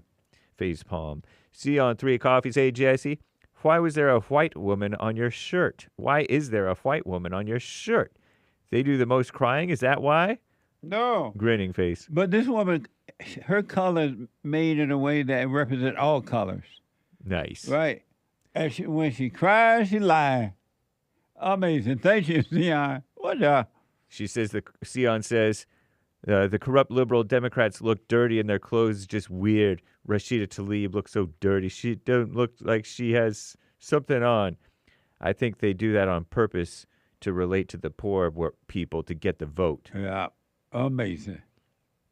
Could you tell men to get in higher positions? There's hardly any men in management positions, judges and politics. It's Too bad. many women bosses. Yeah, it's bad. And it's being deliberately set up like that. They're using the women in the same way they use the blacks in order to destroy America. That's all it's for. And they know they can do it through the woman, that the gates of hell come through her. Amazing. Thank you. Jeff from Texas says people care about the approval of others because they are low T. Women and weak men seek protection from the group, so everything they believe is based on whether or not those around them also believe the same thing. Only high T alpha males will go against the grain and search for the truth. Amen. Even if it's unpopular. There you go. Amazing. Thank you. Katie bought a coffee. Thank you for answering my question. You're welcome. Thank you, Katie. Engband Art. Constitutionally, Trump can serve a 3rd term. The amendment is only to bar 2 consecutive terms. Trump 2028 for his rightful 2nd consecutive term. Spread the knowledge. I will. I hope he can stay in office for the next 20 years. Trump, Netanyahu, and Putin, the dream team. Amazing. Thank you. Soul Conscious 3 Coffees. Jesse, biblical question. Why do you want the approval of anyone else? I did it because I believe the thoughts about getting their approval for no reasons. It's an ego thing. Amazing. I'll put my 2 cents in on Sunday. Thank you. 5 coffees from someone. Biblical question. Why do you want the approval of anyone else? I want the approval of others because I don't look within so I can know for myself. So I look on the outside to others. What? Amazing. Thank you. Kevin, 211, 5 coffees. Thank you for the counseling midweek, Jesse. Very helpful. Thanks to Hank for the help on Skype. Stay with it, stay with it, stay with it. We have the best counseling service on this side of heaven. By phone, Skype, or walk-in. And if you would like an appointment, go to rebuildingtheman.com or call 800-411-BOND. Amazing. Thank you. Stay with it, stay with it, stay with it. I got to stop there because I'm tight. We'll read the rest later, guys. Thank you all. I want to remind you that this part of the show is brought to you by Goldco. Goldco. And I want to encourage you to check it out for yourself. All right? Major investment firms are predicting an increase in gold prices for the coming year. And so get ready for it. For more information, and especially since we have a promo going on for my listeners, qualified accounts receive a 10% instant match in bonus silver, a 10%. So I recommend you go to jesselovesgold.com or call 855-644-GOLD. That's 855-644-GOLD. Amazing. Tell them Jesse sent you. Thank you to Goldco. I do appreciate it. Let me go quickly to Ethan, a first-time call out of California. Ethan, you're on the air. Yeah, hello. Can you hear me? Go ahead. Hey, so I started dating this girl about a year ago named Amanda. She presented herself to me. I met her online. She presented herself as a Christian, and when I got there, I realized she was not a Christian. She does not pray. She does not go to church. She always would try to tear me down when I would try to encourage her to, listen to the words of Christ. She would tell me crazy things like God is the serpent from the Old Testament and crazy stuff. Like, what? Obviously Luciferian. So I recently moved away from the state of Colorado where she was because she tried to kidnap me one day. She was yelling at me about some rainbow prophecy, some hippie cult thing. And I wanted to leave, and she took my stuff, and she sat on it, and then I tried to get it, and she started hitting me and kicking me, and she actually, after putting me in a self-defense situation, trying to kidnap me, threatening to kill me, she then called the cops when I leave because she couldn't hold me there, and I ended up doing 2 months of jail. I just moved back to California, and they want me in court in 11 days. In a totally different state, and they gave me permission to leave, and now they're asking me, we need you to come back, and I ended up, I'll admit, I've been talking to her friend, and now she's jealous, and she's sending some betas, some orbiters, to go after me, to go after anyone who's supporting me, and yeah. How old are you? I'm 21 years old. And so your question for me is what? My question is, what do you do when a woman starts a situation when she's basically putting you through stuff, and then she tries to flip it around and use the law and use every means, legal and illegal, to try and destroy you? What do you do? Number one, is your fault that you did not walk away from her the very first time you thought of hell in her. So you can't blame her for your weakness. And I will be done with her. And if she ever call you or contact you or anything, call the police, report it right away, and have her arrested and leave her in jail. and you need to grow up and stop being weak with women. And you shouldn't be only weak men go online looking for women. Only weak men look for women. You're only supposed to seek the kingdom of God and his right way, and he will add unto you what you should have. So stop looking for a woman or anything. Just seek what's right. Go to work. Take care of yourself. So go and do your court thing and see what they're talking about. But if she looked toward you, you have her arrested. Okay. My only problem with the court thing, they want me to go to Colorado, and right now I can't afford to do that. Right. And so what would happen if you... Until what? So what kind of concerns me is my parents bailed me out last minute because they didn't think I'd stay in there because they knew that she's crazy. But they bailed me after 2 months, and the house got put up as collateral, and now I got a warrant out there because of some stuff she told the police. And now I'm expected to be back there, and they don't want me to do it online. Can you, what? Oh, I'm about to ask, why don't you do it online? But they said no to doing it online? Yeah, even though they previously authorized me to do that in the state. I guess something came up while I was out of state. Can you get a court-appointed lawyer to help you out? I have one, and he's kind of like he kind of ghosted me. I texted him like 2 days ago, telling him I can't go. I need to do it online. Oh, man. It sounds like I don't know what to tell you at this point because of time, and I don't want to tell you. When are you set to go to court? On the 18th. The 18th? Yeah. Are you able to call me back on Monday? Yes, I am. Call me back. I don't want to rush through this with you too serious. And we'll talk some more about it Monday. Excellent. Thank you very much, Jesse. You're welcome. You're welcome, buddy. Bye now. And the hate report coming up now. I'll see you on Sunday morning at 11 a.m. Pacific time. Doors open at 10:30. I want to close out with this blast from the past. Take care.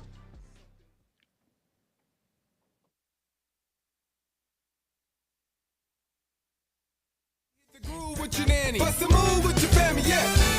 Get on the dance floor and get it crackin'. Okay. Feel it in your soul, then get into action. Yeah. You can't be waiting on the crowd to move you. You gotta hop up in the circle, then you grooving. You steady waiting on the remix. Boy, this is your moment, better seize it. So gonna cut the doubt, show 'em what you bout. You got the juice up in your core now. It's JF. Got a lot to do. What about you? What you know about you? What you know, what you know, what you know, what you know, what you know about it?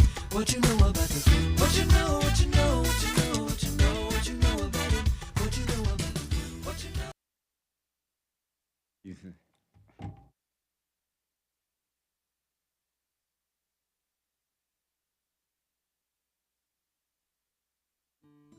We have a counseling service, and I have to admit, thanks to God, it is the best counseling service on this side of heaven.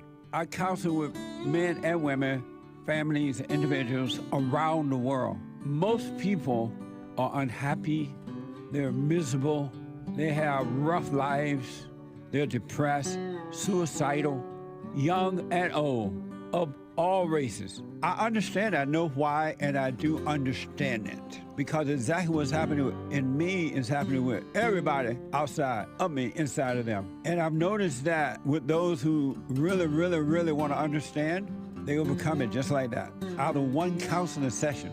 If you need counseling, you can go to rebuildingaman.com or call 800-411-2663. 800-411-BOND. Best counseling service on this side of heaven. I'm 32 years old now, and I've been clinically depressed since I was 17 years old.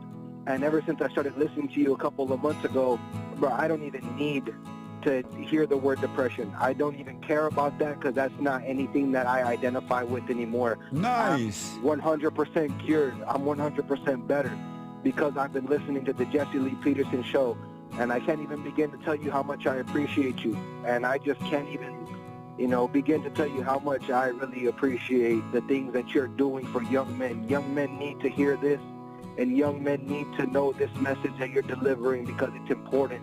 it's vital to their lives, Jesse. I just wanted to let you know that, man. That's amazing. I mean, you made my day, man. When I hear one soul has returned to the Father, it's like 1,000. It's better than silver and gold. So God bless you, man.